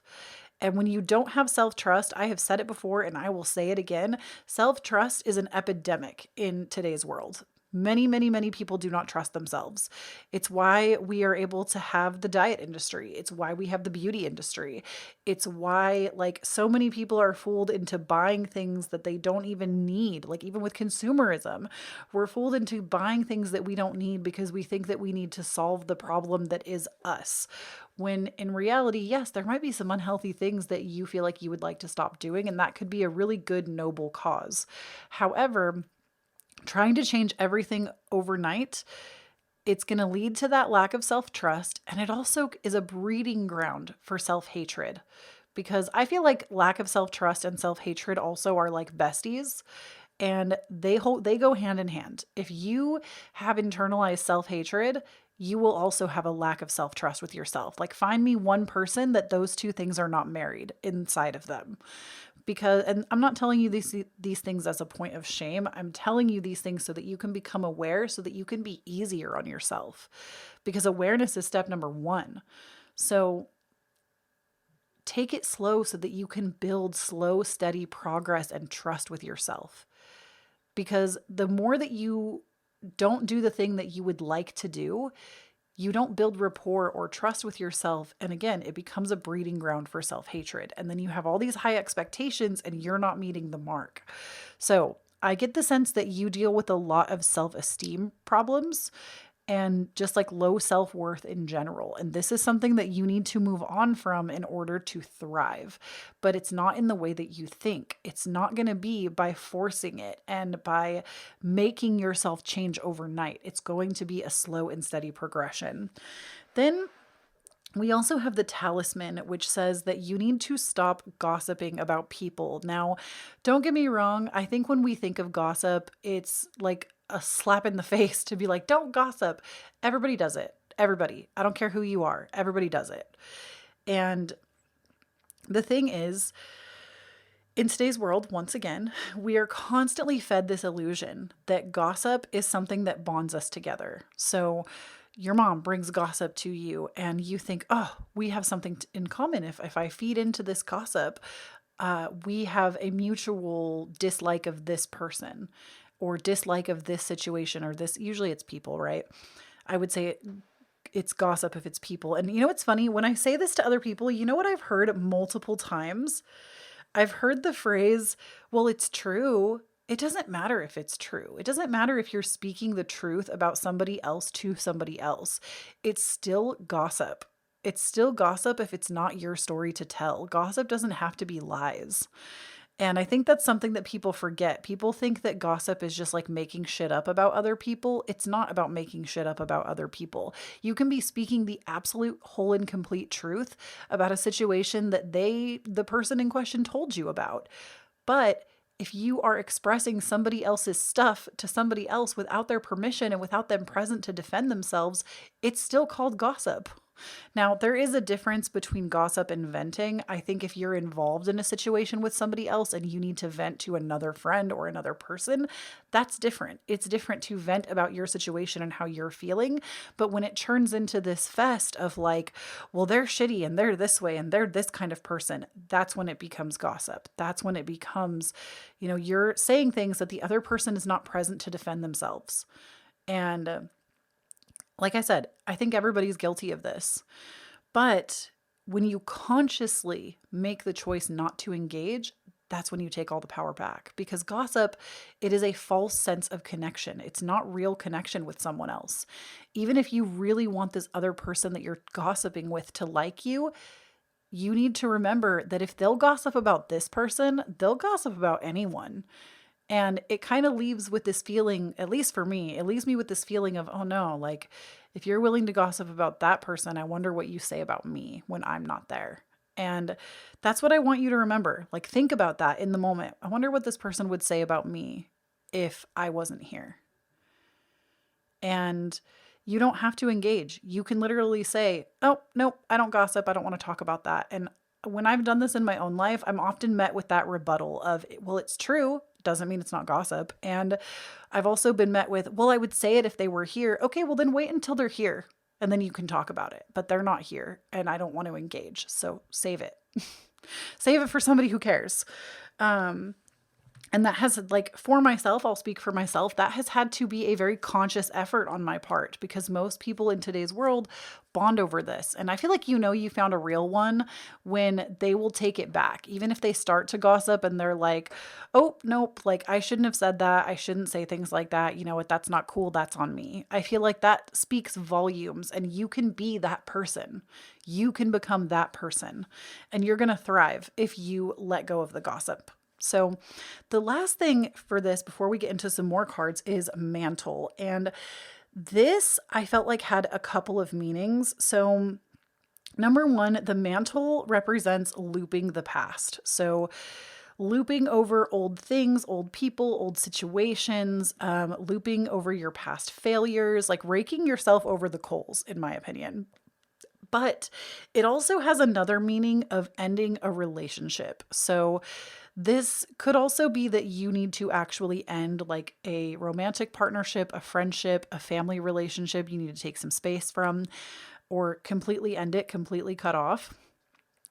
So it's one of those two things. Either you have been raking yourself over the coals, you've been reliving your past on repeat, or there is a relationship that really needs ending right now. So let's go ahead and see, if you decide to do these things, how you're going to thrive, what is going to happen. So, like, sometimes these cards will also tell us like what immediately is going to crop up if you try, basically, and put in the effort. And this is my, like, I want to help you, basically. I want you to know what is going to come up so you know what to do and how to prepare. So, number one, we have the Hermit. And I actually love this card. You may not. You might not be somebody that is super introverted, but I like the Hermit. I feel like the Hermit is an introvert's best friend. I feel like the Hermit is nice because it depicts a time of being alone, but not being lonely. And hope y'all don't mind. I have a cup of coffee here with me today, and I just really, really want to take a sip because it just looks so scrumptious. And I do not go through and edit these videos. I mean, I do have an editor, but they just kind of come in and spruce up the video, change like color correction, add little things. I don't expect them to like cut things out.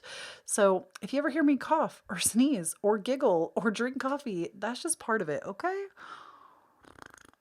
Mm. Ooh, that's hot. Okay.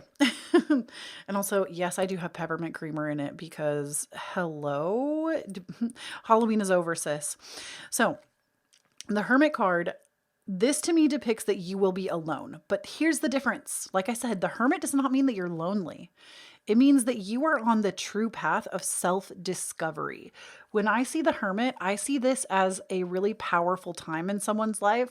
I've been through the Hermit archetype multiple times with myself, but the one that was the most impactful was the one where I basically, just from me to you, I stopped engaging with my family back in like 2017, 2018.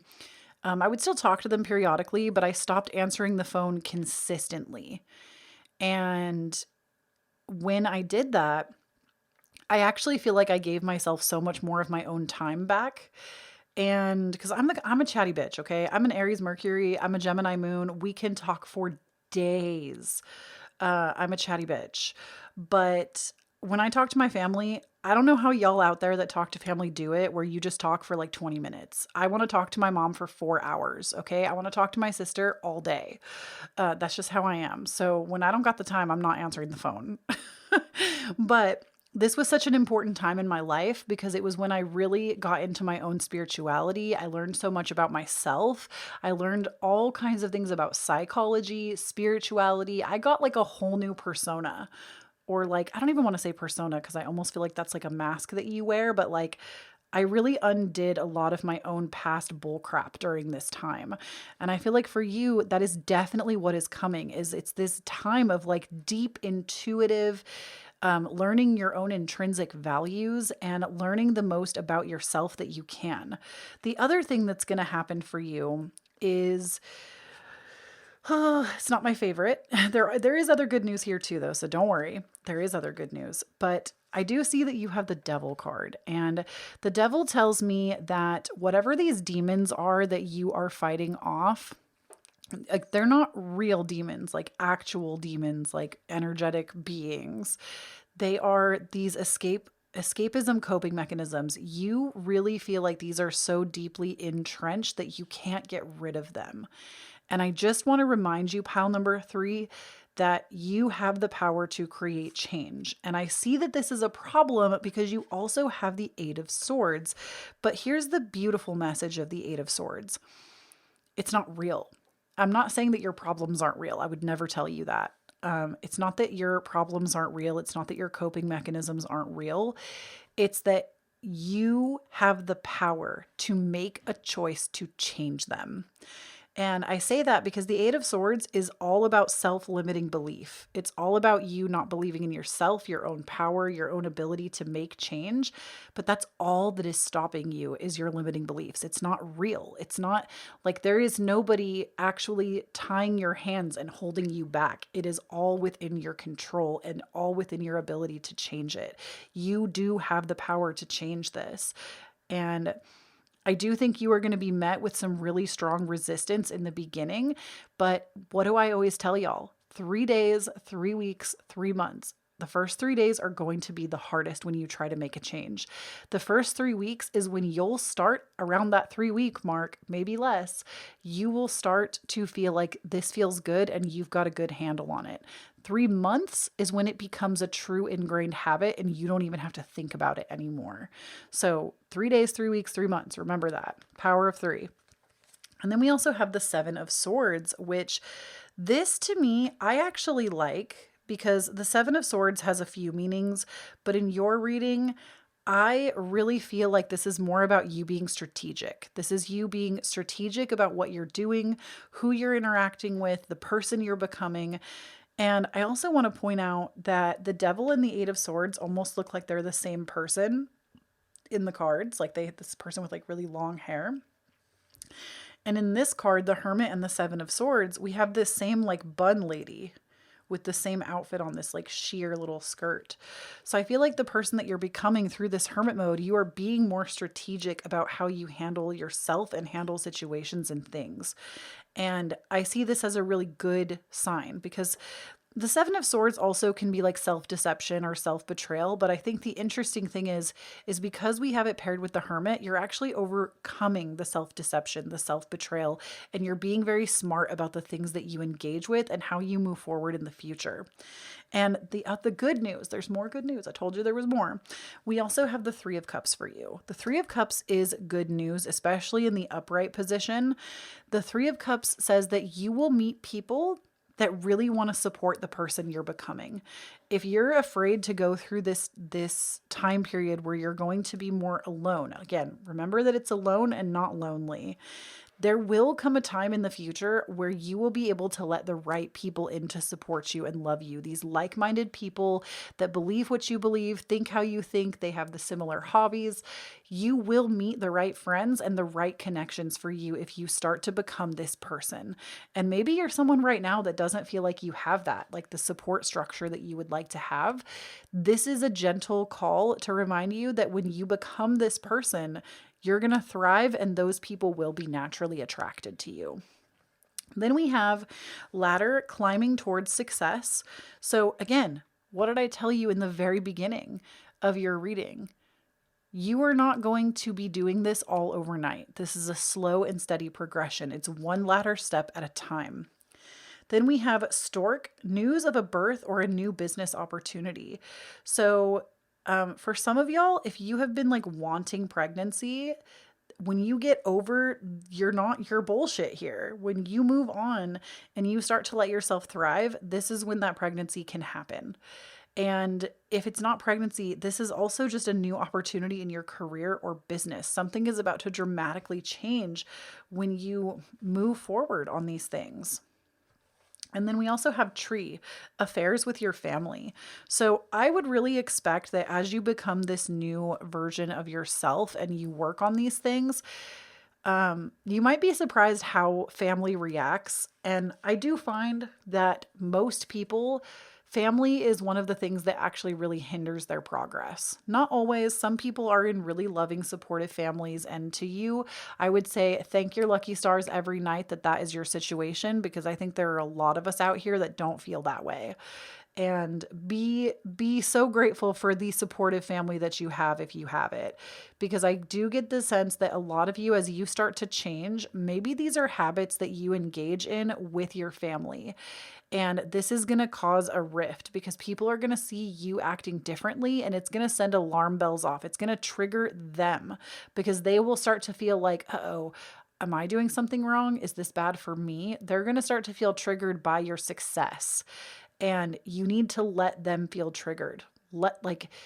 It is not your job to shrink yourself down for anyone. So expect that this can cause contention in the family sector, but know that you are doing the best that you can for you right now, and that is what is the most important.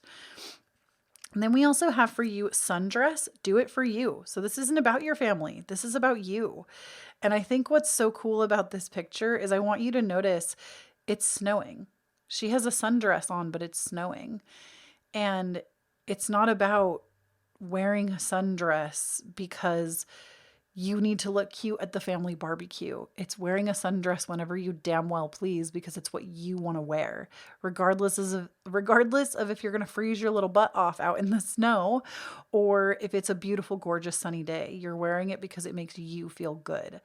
And this is the same way with all of these things that you are working towards changing, becoming this version of yourself. Do it for you, not because you want to give your kids a different life, not because you want your husband to see you a certain way or your wife, not because you want your family to think something of you. Do it because it's what you feel internally called to do and to change about your life. And you will have the most successful results, I promise. Especially those of you that are parents, I just want to say something to you really quickly, that your children do not need you to save them. They need you to save yourself, and they need to witness it. Nothing triggers me more than when I hear things like, I would die for my children. I love them unconditionally. Don't get me wrong. This is a beautiful sentiment, but your children don't need you to die for them. They need to witness you save yourself. You don't need to save them. And that's like a whole other thing about like family entanglement. So if you're a parent out there, first of all, know that you're doing a good job. You are good enough exactly as you are, but please know you do not have to save them. You have to save yourself. It's just like in the airplane when they tell you to put your oxygen mask on first. You have to save yourself first. And then we also have Evil Queen. You deserve sugar, not salt. So please also know that if anybody comes for you in this new version of yourself and who you're becoming, it says way more about them. It's not about you. You deserve these friendships with that 3 of Cups, those friendships, those connections with people that will love and adore you. And that is what this experience is going to teach you, is that you are worthy of more than the salt that's being dished out. And then we also have for you contentment. You can learn to rest in what you already have and already are. Suddenly you remember, I'm right here resting in the universe. You can learn to rest in what you already have and already are. Suddenly you remember, I'm right here resting in the universe. So where you have felt discontent, doing these things and changing yourself this way while you are thriving, it's not just going to be this big overjoyous feeling that you're going to achieve. It's also going to be feeling content and good in your own skin. Okay? And then we have some extra notes from Spirit. We have forgiveness. A crushed flower still gives off a sweet scent. Radiance. Keep your head held high and follow the sun. So that's interesting too, because you also got sundress, like, I don't know. And then we have share. The busy bee should still make time for each flower. So share of your success when somebody asks you about it. Share your goals with somebody that you trust. Obviously, be careful about who. I feel like today we're getting a lot of messages, like all 3 of the first piles today, the first 3, including yours. We all had something about other people coming in and like ruining some stuff. But I think what's really important is that as you share your story with the right people, that's how you're going to attract those people that we were talking about, the good news, the friendships that you deserve. And also don't forget to forgive yourself along the way too. Sometimes I think when it comes to forgiveness, forgiving ourselves for being okay with accepting less is sometimes the hardest part. But that is what I have for you, pile number 3. If this reading resonated with you, can you please, please, please leave me, just give me like, give me the little like demon emoji. You know what I'm talking about? It's like the little red face or like something that like speaks of that for you. Give me like the little demon emoji, because this one was really focused on like crippling habits that don't help you. And I just want to know how many of y'all deal with that? Because, like, girl, me too. I talked about that in the beginning, like how I would like look at my analytics all the time, and how once I noticed I wasn't getting that dopamine rush, I started to look for it elsewhere. And then I became aware of that. So it's like a whole process. But I want to know that I'm not alone, please. And I just want to say from my whole heart, thank you so much for listening. You have truly done enough just by being here listening to my video. I appreciate you. Thank you for showing up for this and for yourself today. And if you would like to do more, a free way to support me is by liking the video, because that lets me know that I should create more readings like this. It also lets me know that like you enjoyed this, and it helps out my channel. And if you want more readings from me in the future, make sure you hit that subscribe button. Those are 2 free ways that you can help me out. And if you would like to assist me more, or support me more rather, never an expectation. Like I said, you just being here is completely enough. But if you would like to support me more in any other ways, one of the best ways to do that, or a few of the best ways to do that, are number 1, I have my Patreon available to you, which is where I put out weekly content. I put out weekly energy readings. You get exclusive pick-a-cards, early access to all my videos, a book club, a card of the month. We also do live workshops around the new moon where I help you decode your birth chart and we manifest in ritual together. So definitely check that out if you feel like that's something that you want in your life right now. And the other thing I want to say is, of course, it's never an expectation, but always appreciated. I do have my Cashapp, Venmo, PayPal, and my wish list down below. If you would like to send me a gift in any format, whether it be material or otherwise, I would certainly appreciate it. Again, I don't expect that from you, but I will graciously accept. And if you would like more content from me, just that's out there for free 99, I do have my podcast available to you. We put out new episodes every Monday. We're actually moving from a Tuesday upload to a Monday upload schedule this month.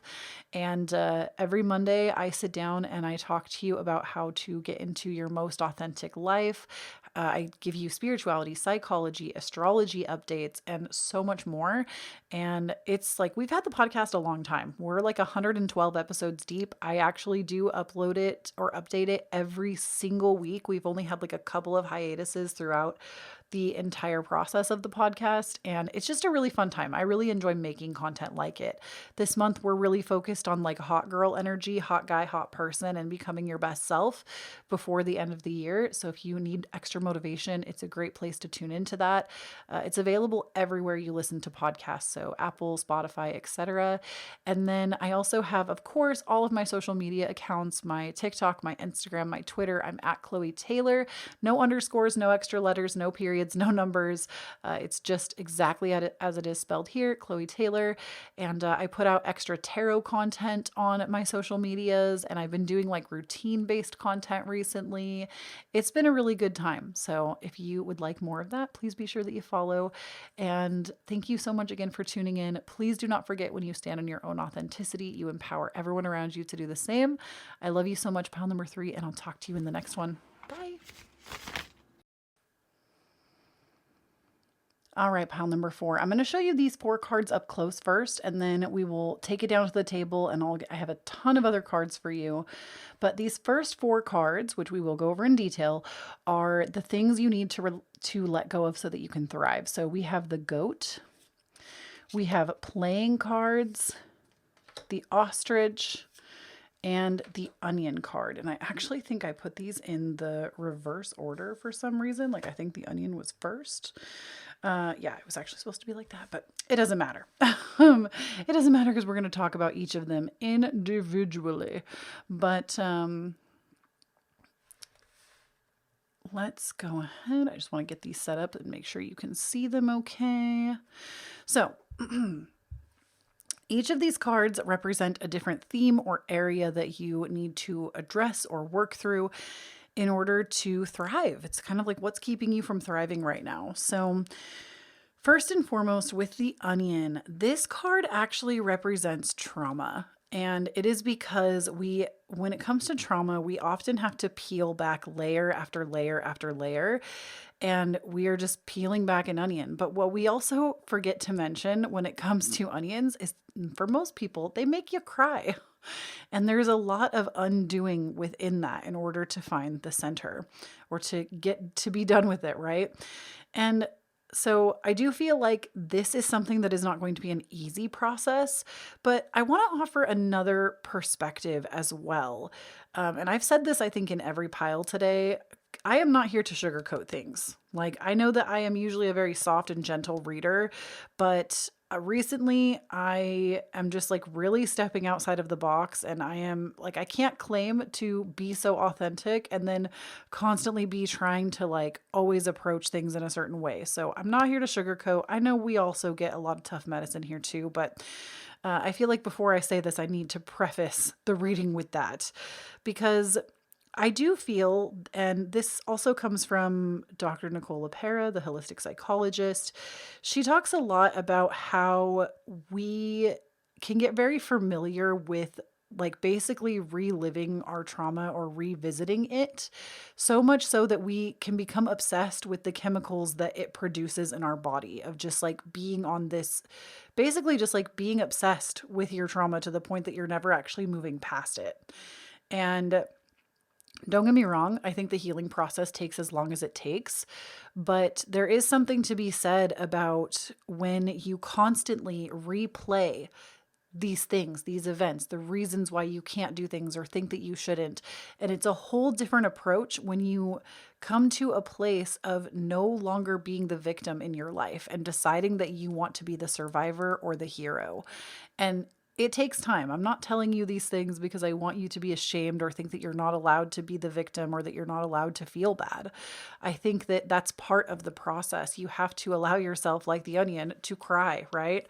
You have to allow yourself to uncover those layers and to get there before you can fully thrive and move forward. But there does come a time, and I've experienced this myself, there does come a time where eventually you get tired of reliving the same story, and you decide to make a new choice and to stop living this. So I have so many great examples of this in my own life to kind of help you understand a little bit more. But the one that is coming to mind that Spirit is asking me to share is that I grew up in a really traumatic household. I've talked about this numerous times. It's a huge part of my own personal story of survival and becoming my own hero and my own authentic self. I grew up with a highly abusive father and a narcissistic mother. And growing up through that, there was years and years and years, especially when I got into therapy in like 2017, when I got into therapy, where I would constantly relive all of the stuff that had happened. And don't get me wrong, this is such a crucial part of it. It's so crucial that we do this, because that is how you get to that point of wanting to uncover more so that you can actually be free from it. And going through that experience, literally years, I would tell myself, instead of this being like a point of basically becoming the hero right away, it was almost like I became very obsessed with my story and with the self-pitying and with the victimhood. And I identified with it so much that I didn't feel like I had the strength to always get up and make changes in my life. I would tell myself all the reasons that I couldn't do it.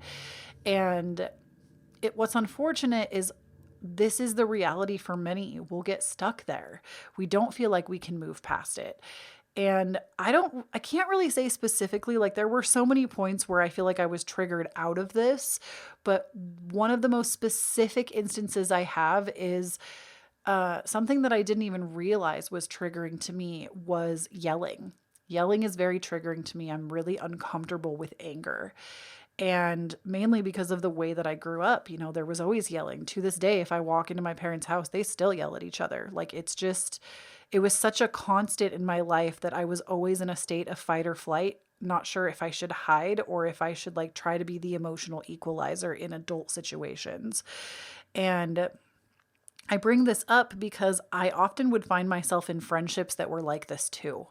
I would find myself in friendships where people were constantly angry or constantly yelling, and this happened more than once. Like, it's not like this happened one time, but I think when I finally realized that this was a reoccurring pattern is I would just kind of freeze up. I would feel really uncomfortable, but I wouldn't even recognize it because it felt like home. It felt like something that was very familiar to me. And so I wouldn't even see it while it was happening. And it wasn't until I was reading the book, You Are the One, or Becoming the One, by, she's like Shailene something. She's the person who's the founder and creator of Raising Women or Rising Women. And I was reading her book and she was talking about this very thing, about how we won't even realize that we're abandoning ourselves in the moment when we do this, when we sit in the state of fear, in the state of trauma, and reach, like, it's almost like you're being like micro re-traumatized in the moment. And I'm just sharing my experience, y'all. You do not have to match up with this exactly. I hope, if anything, this just gives you some perspective. But for me, I realized that I would just sit in this when I was really uncomfortable. And I don't blame the other person in question. I don't blame any of the friendships that this happened with. I don't think that that toxic people are even real. I think that people can be toxic for you specifically, but it does not make that person toxic, because what you have been through and your special brand of trauma, sometimes people can be toxic to that, but it doesn't make them toxic people. Does that make sense? Like, you can be triggered by others, but it doesn't make them bad people. They don't even realize they're doing it sometimes. And this was always the case. Nobody I was ever with ever realized that I was being triggered because I was so good at hiding it that I couldn't even recognize it. And while I was reading this book, I had this huge epiphany of like, oh my gosh, I do this in my life. I abandon myself constantly and I try to people please and make this person feel better. And it was in that moment that I decided to end that friendship. And I, like, within like less than 24 hours, I was ripping the Band-Aid off. And that was a moment where I decided to approach this situation differently. And in the past, I would just kind of like deal with it or just put space. And this was like a clean cut, I am not dealing with this trauma cycle anymore. And now I feel like I have such a clearer head when it comes to meeting with other people, to not losing myself in someone else. And it was a really hard learning lesson, but I'm bringing this up to you because sometimes when we are so married to that narrative, we don't even realize that we're sitting in it. We don't even realize that we are we forget to ask how people make us feel. We forget to, like, it's almost like you unconsciously disrespect yourself because you don't hold a standard of the kind of people you want to be surrounded by. And I feel like that is really something that is coming through strong here. And that's why I felt the need to share this experience with you, is because if you can become addicted to that feeling, especially if you're somebody that ever identifies as like the rescuer or the saver, because, and I mean, I will toot my own horn here too. I would often think to myself, like, oh, like, you're this kind of person. I just need to save you. You can get better. Like, I won't leave you. I'll be the person that's different. And I would often fall into this savior complex that also was very looped into my own trauma story. And if this is resonating with you, I would encourage you to address that part of you that feels like you have to save everyone, that feels like you need to be the savior, you need to care for others, you need to nurture them. And in doing so, you put yourself in situations that don't feel good or that feel like previously traumatizing experiences, because there is something that needs to be addressed and removed at this time. And I don't get the sense that it's going to be easy. It might be hard to recognize. If I'm being honest, I might even ask my editor to kind of cut this part of the video up a little bit because I almost feel like I've overshared, but we'll see. If it makes it all the way out, like, I would really appreciate it if y'all would leave me an onion emoji down below to just let me know that there was a reason for me sharing that, because I'm starting to feel a little self-conscious. Like, as the reader here, I'm starting to feel a little self-conscious for sharing all of that. But my point is that there is some difficult stuff that is coming up, and It's not that you are bad or that you deserve these things or that you're terrible for interacting with it now. It's that you need to come to a place where you can know that you can live beyond this. You can live beyond trauma. You do not have to make this your story. And even now, when I talk about my past traumas, where I've come from, yes, they are a part of my story, but they are not the defining moments of me. They do not define who Kloee Taylor is. I get to decide that. I get to take my power back when I decide that. And that's really what you're cresting into. Then we have for you Goat, which this card is all about decluttering. So decluttering your space. I always encourage, if you feel like your house is messy, your bedroom is messy, your bathroom's messy, what have you, your closets are often a representation of the subconscious mind. When those places are cluttered, we feel cluttered. It is an energetic representation. It is an extension of yourself. So decluttering your home, this is going to help you thrive. Playing cards. This I thought was really interesting because this card is number one about playing games, but it's also about being the jack of all trades. And what do we always know about the jack of all trades? When you are the jack of all trades, you are the master of none. So I feel like what this card is asking you to let go of and to release is, number one, if you play mind games with anybody, it's time to stop. And number two, if you feel like you are the jack of all trades, don't get me wrong. I think in today's world, especially as many of us are realizing we all have ADHD, which that's not a diagnosis. I just feel like it's definitely been on the rise. We can see that. I myself have ADHD and I did not get diagnosed until adulthood, but there's nothing wrong with having multiple hobbies, multiple things that we like doing and are interested in. However, when you try to be the jack of all trades and do every single thing yourself, you do not allow yourself to master anything. And so I do think it's valuable to have a lot of things we can pick and choose from, but don't overwhelm yourself with so many different things, because this is, again, how you don't allow yourself to fulfill self-mastery. And then we have the ostrich, which this is the card of aggression. And this card, I don't know if you're somebody that is just angry, and maybe sharing my perspective on anger like annoyed the crap out of you and how like anger makes me uncomfortable. But seeing this ostrich card tells me that you might have some aggression towards others in your life. You might be angry at life. You might have a lot of misplaced or misguided aggression. And this is a call to sort that out. Again, this could even go really hand in hand with the onion card, because the onion card, you might feel like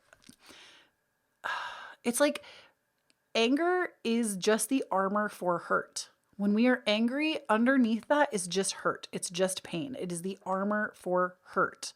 So if you're feeling a lot of outward aggression and anger, you have to realize that there is a sad, scared, like something inside is hurting. And to get to the bottom of that might take some serious uncovering, some serious decluttering. And I don't think that your work is going to be easy. I think you have your work cut out for you, pile number 4. But I want you to know that if you pick this pile and it's resonating, you're hearing this message because you are meant to transcend it. You are meant to move through it. You are not going to just be this traumatized individual for the rest of your life. And please also remember, just a quick disclaimer, I am not a therapist, even though I have been to school for a little bit of psychology, and it's something that I am fascinated by, and I'm always going to bring you a psychological perspective because that's how I like to use tarot. Please know I'm not a therapist. Do not use my work as therapy. Please make sure that you are speaking with somebody if that is something that you are needing. Because if you are using my work as therapy, you are using it wrong. All right, moving on. Now we're going to go ahead and see, once you let go of these things, what life is going to be like for you. So number 1, we have the 10 of Pentacles. Okay, you are literally securing the bag. 10 of Pentacles is not only just having your dreams fulfilled, especially monetarily, but it's having enough money to do anything, to it's I think it often talks about generational wealth, because it talks about more money than what you your lifetime could use at times. It also talks about just This could be abundance coming from family, coming from clearing out the trauma that you felt. I also feel like this could be like breaking a generational curse in a way, because the 10 of Pentacles does talk about your lineage, which I think is a really valuable thing to note with the 10 of Pentacles that I don't think we talk about on my channel enough. The other thing is, though, is if you have been struggling financially, I do feel like doing these things is going to open you up to more abundant. Oh my gosh. You also got the 9 of Pentacles. The 9 of Pentacles is also about like living in the lap of luxury. It's having your cake and eating it too. It's, basically like you have more time for pleasure and leisure because money is in such abundance coming towards you, material things. You are able to rest and play more because you are being so supported and taken care of. So I do feel like if you've been struggling financially, if you actually do this energetic work, it's what's going to unblock you from where your financial means have not been met in the past. We also have the King of Swords for you, which tells me that you are also going to become somebody that is a master boundary setter. If boundaries have been hard for you in the past, when you release the trauma, you release the physical items, you release the games, the judgment, and the aggression, you are going to actually be so good at setting clear boundaries with others.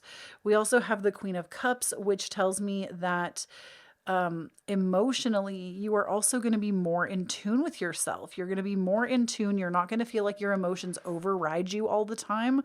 And you're going to be feeling very connected to yourself, to your center, and also your intuition.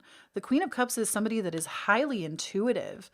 And we also have the Queen of Wands, which I love. I think out of all of the court cards that you receive, the Queen of Wands is probably my favorite one.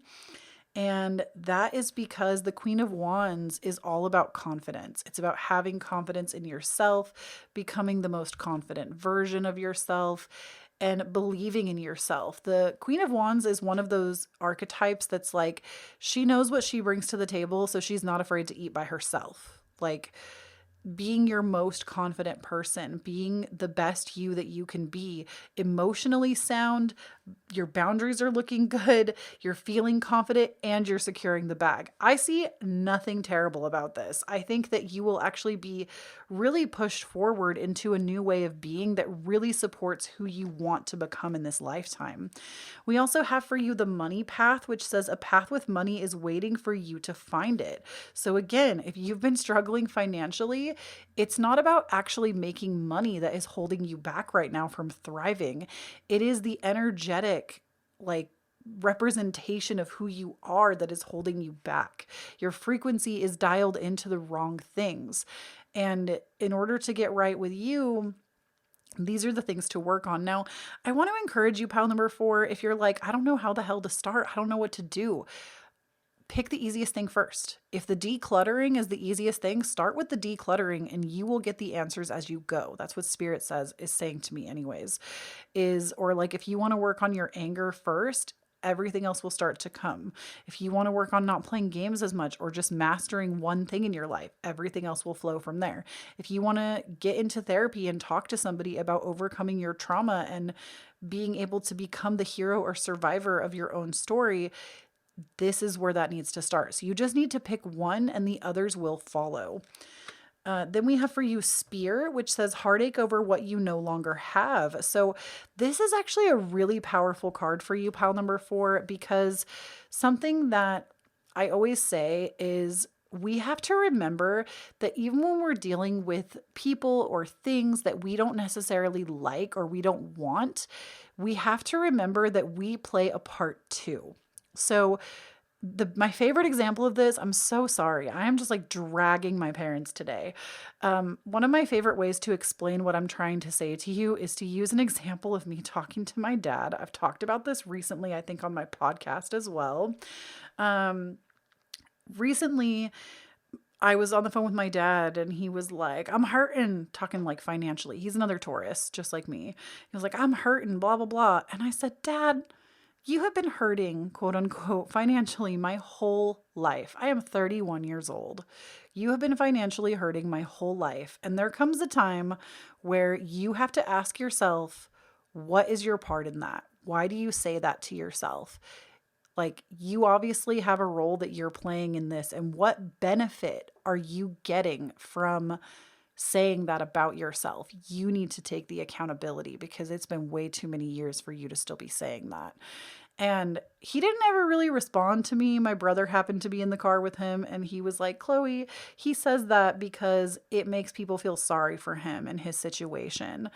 And unfortunately, in this situation, I think my brother was right. Like, and, um, I do think that that is the truth. You might feel like you want to have heartache over what you no longer have, but I want you to pay attention. Like, maybe you feel a lot of heartache around these things up here, the anger. Remember, anger is just the armor for hurt. Feel like you're not really good at any one thing. You feel like there's just so much mess around you, you don't know what to do. You feel like you're married to your story of the past. Heartache of what you feel like you don't have. I need to remind you that you can change that. You can change the way you think about these things. You don't have to decide that the heartache is the most important thing, which I also think that there's something to that with my dad. I'm not saying that that's your story, that like it gives you sympathy. That's not what I'm saying. In his situation, yes. In your situation, it might be that you're used to feeling sorry for yourself with this onion card. So you perpetuate that cycle. But you can live beyond this. You can feel good about yourself. You can feel confident. You can feel really emotionally well-rounded. You can feel like you are a master boundary setter. You can be securing the financial bag that you would like to have, but you have to be willing to let this painful story of the past go. It's not serving you.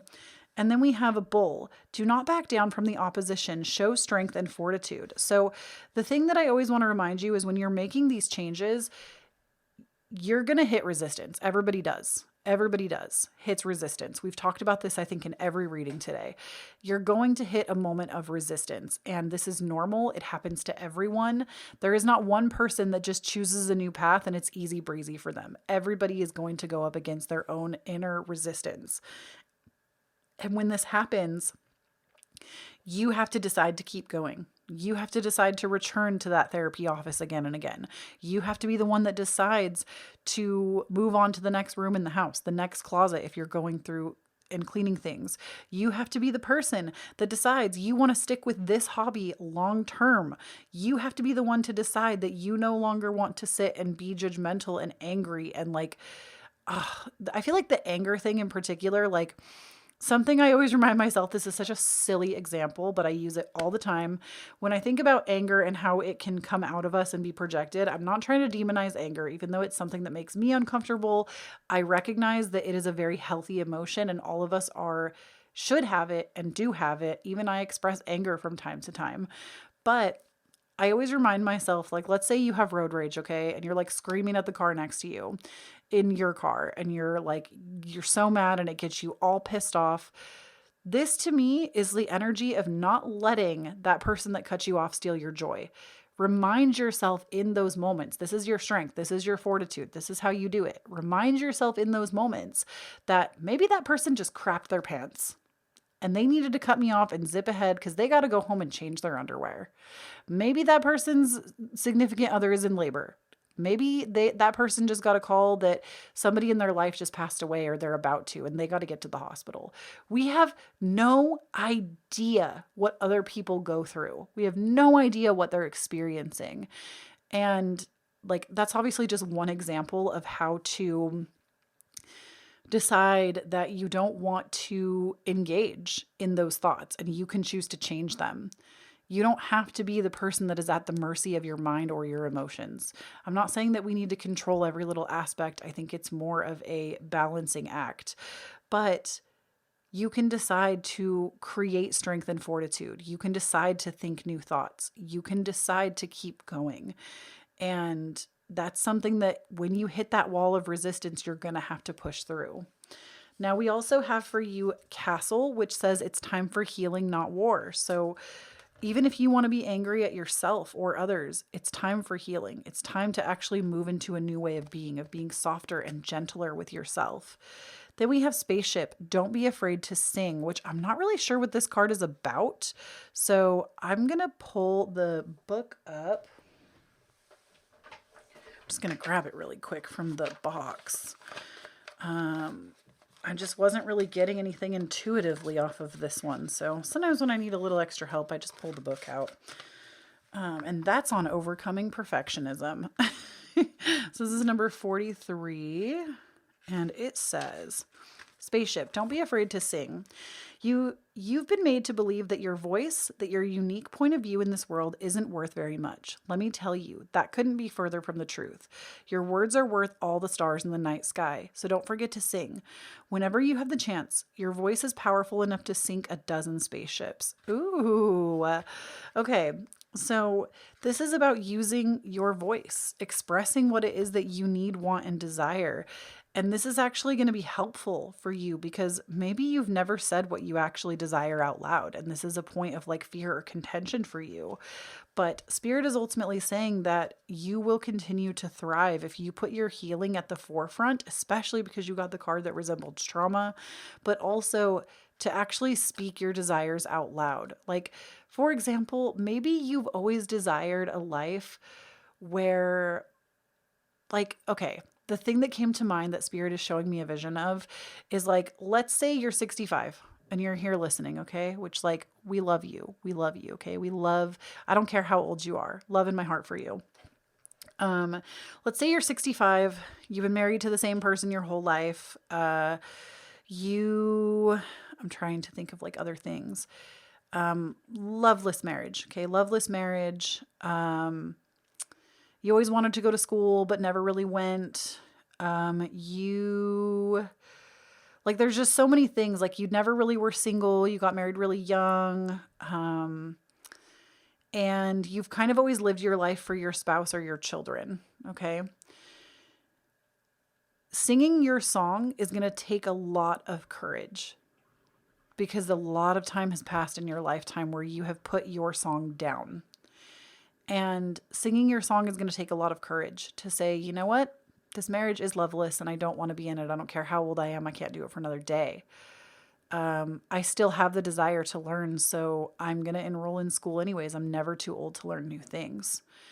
And I feel like that to me is a prime example of someone that maybe has a lot of reasons to be scared to say those things out loud. You know, when we've been conditioned to believe that divorce is the worst thing that could ever happen to us, which it's not, life still goes on. Or that going back to school when you're over the age of 45 is insane, or shit, over the age of 25. I feel like people demonize 30-year-olds in school. You're never too old to learn new things. Never. I don't care if you're 85 and you want to go to school, go to school. Like, don't be afraid to speak your desires into the world, because that is how you will get to this new version of yourself. And you have waited long enough. You have left yourself in this position long enough. Don't do it for another day. Then we have self-sufficiency. The ultimate self-sufficiency is relying on the universe. It doesn't mean hiding in a cave and saying, I don't need people. Instead, it's saying, the universe is my source and I am willing to receive all the help, love, and support that comes to me. Oh my goodness. Let me read that one more time because it was just so pretty. Self-sufficiency.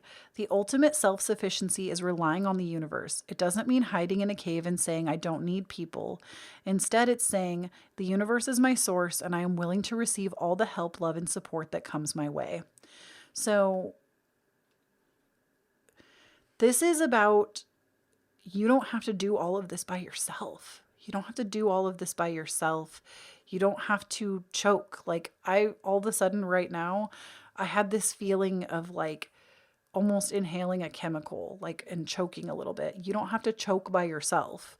You can ask for the right support and divine guidance to step in and believe that it will show up, because it will. Like this card, do you see this person by themselves singing their song?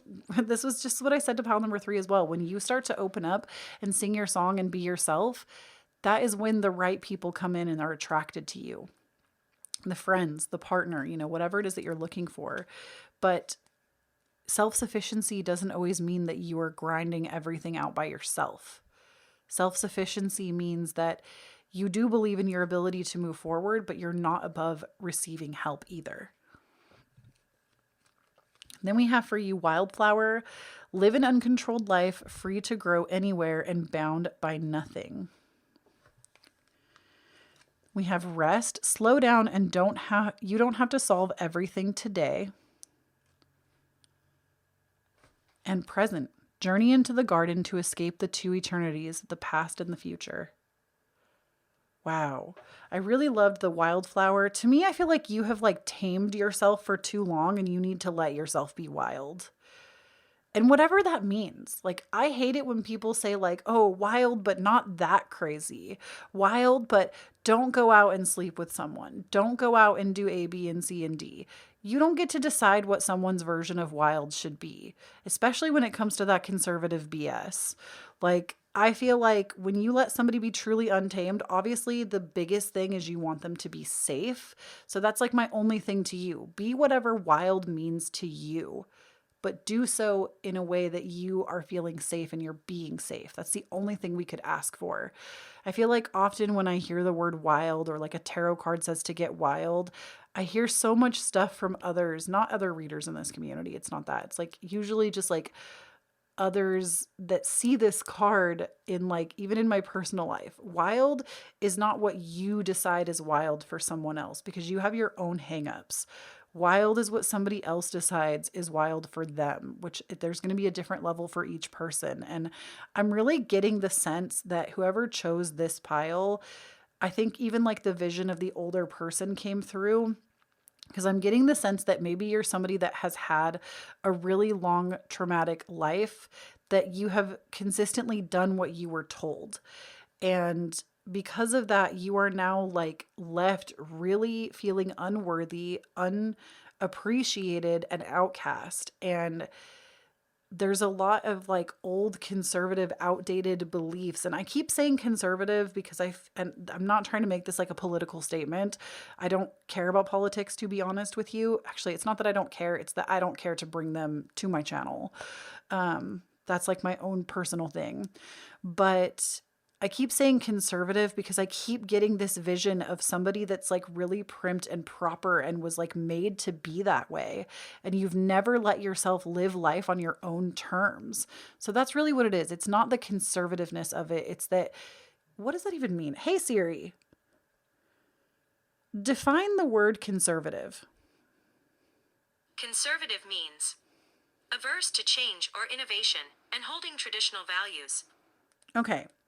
So nothing wrong with a traditional value if that's what you're into. I'm not trying to demonize conservativeness. I don't have like, like I said, I'm not trying to be political. I just feel like this is the person's energy, or the people that I'm connecting with are very used to having to live life by somebody else's standard. And I'm telling you that you deserve to live more wild. You deserve to rest. You don't have to do everything at once, but it is for your benefit that you decide to be wild in whatever capacity that means for you. Stop taming yourself by societal standard. Stop taming yourself. Stop letting yourself be tamed by others, and decide that you want to live in your own way and you're never too old to change that. And this is how you will thrive, is by deciding that you don't want to deal with that anymore. And it might take a lot of change. It might take a lot for you to undo what has happened here, but don't let that stop you. Because even if you only, let's say that you are older and you only live for, goddess willing, another like 10 years, wouldn't you rather live knowing that those last 10 years of your life were completely on your own terms? I don't know why I feel like somebody older is listening to this reading, but I just really do. Wouldn't you rather live knowing that those last 10 years were fully in service to living your most authentic expression, and not living another single day being tamed and muted and watered down? Be yourself. And if you're not older, you still have a lot more time in front of you. I mean, because time is the only constant here.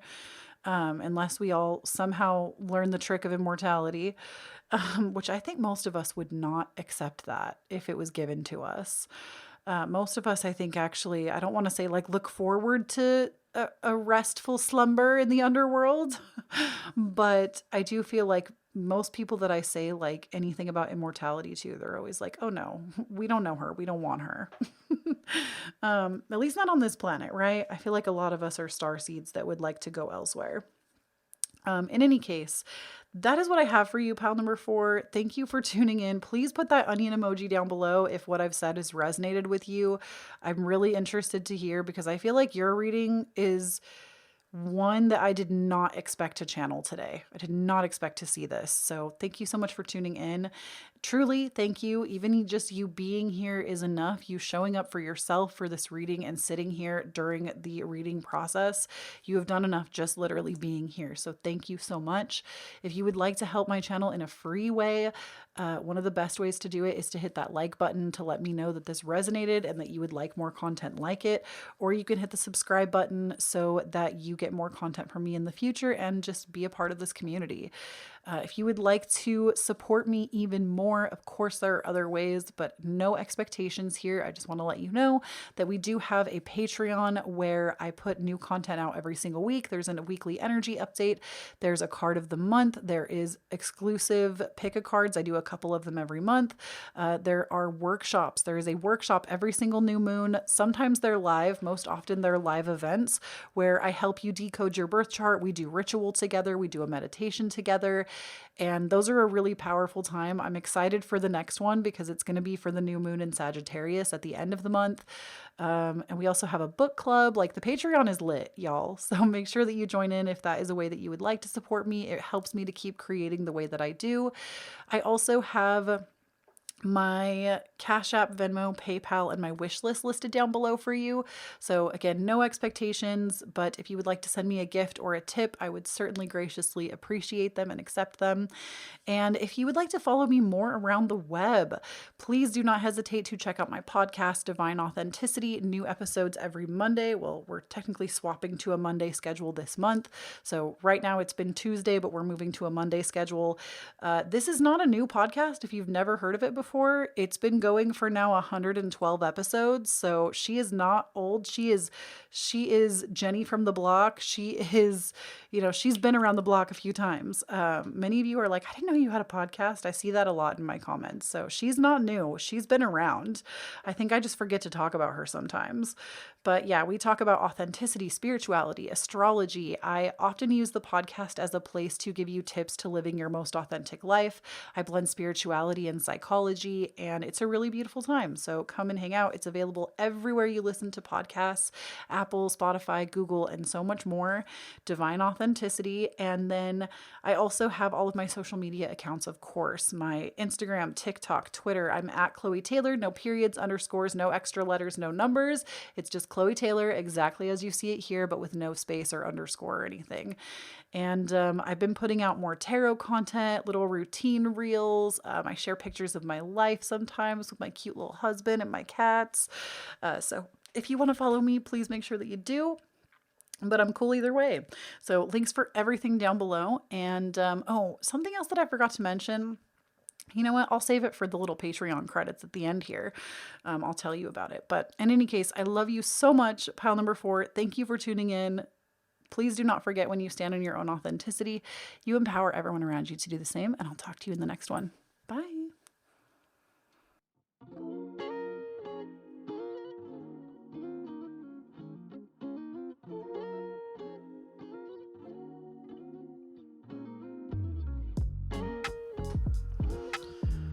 Oh, Chile. It was long today. I feel like it was a good vibe, but it was long today. I feel like, what time is it actually? Dang, it's 1 o'clock already. 1 p.m. I get up at 6:15, so I feel like 1 p.m. is, I've been here longer than I thought I would be. What else? Oh, that's what I was going to tell y'all. I said I would save it for the Patreon credits. I keep getting DMs, and I need to probably just put a note in my description box. People keep asking me when I'm going to restock my readings, and here's the thing, I'm not. I actually took all of my readings off. I I want to say it's been over a month now. They were just like a really big point of anxiety for me, and I was realizing that they are just not aligned with me right now. I don't know if I will ever be restocking private readings. Don't get me wrong, I love reading for people and helping people. That is not the problem. I've talked about this with y'all numerous times before. I am somebody that freedom is my top priority. Like, freedom is my number one internal core value. Everybody, I think, has one that is like the most important to them. For some people, it's family. For some people, it's freedom. It's your internal core value. My number one is freedom. And for some reason, when it came to private readings, I cannot stand the idea of being on somebody else's time frame. Even if I'm the one that makes the schedule, I don't like it. I don't like being beholden to somebody else's time. Even if it's like, hey, you'll get that reading 4 weeks from now, it still sits in the back of my mind and I will stress out about it. And I also though when I showed up, my energy was always really good and I made sure of that, I just felt like the stress in my downtime was too much for me to handle. And can't say if that's like high functioning anxiety or what it was, but it's something that I do not see myself adding back to anything that I do at this point in time. I could see myself in the future for like a special occasion offering like a few handfuls here and there, but I do not see myself in the future just like offering a bunch of them consistently. It's just not where I want to put my energy right now. So I know some of y'all are gonna be real disappointed by that because it's something that you all hope to get for yourselves, but I'm just not in a place where I feel good doing it, and so I'm not gonna make myself. And that is on recovering from people pleasing, perfectionism, and also connecting with my own intuition and doing with like what I need to do to feel good and safe in my own body. So that's the tea on that. I just noticed I'd had a lot of DMs recently about that since I opened my Instagram DMs again. And lots of people were asking me about that. So I will not be restocking. I'm not doing more private readings. And that has so far, since I have done it, been a really good choice for me. But in any case, my beautiful pumpkins, wasn't this deck just like so cute? I really enjoyed it. The only thing I will say, like, this is no shade on the creator. You're fabulous. Thank you again for the advanced copy. I do wish the cards were a little bit bigger. And that's something that like me and another creator were also talking about. Like, I completely agree. I feel like the cards are a little small, but, I also really enjoyed that, there are just like multiple decks, and also the foiling. Like, are you kidding? I'm a slut for foiling. And I would say if there was anything that could be added to this deck, I do wish there was an astrology deck. I'll show you. Sorry, I know my voice got weird because I stepped away from the mic for a sec. But, they're not like paying for me to talk about this. I don't know why I am. But the thing I will say is like, I feel like number one, an astrology deck would have been really great for this set. I don't know why they chose to exclude astrology. Maybe it's just not their thing, but I feel like that really would have made the set complete. But it's really cute. And I love that it's like complete. Like, you could do so many readings with this. So very cool. Links for everything on this down below, as well as all the decks that I used. In any case, I think I've talked way longer than I normally do. I love you so much. Thank you for coming to my TED Talk, and I hope you have a good rest of your day. Bye.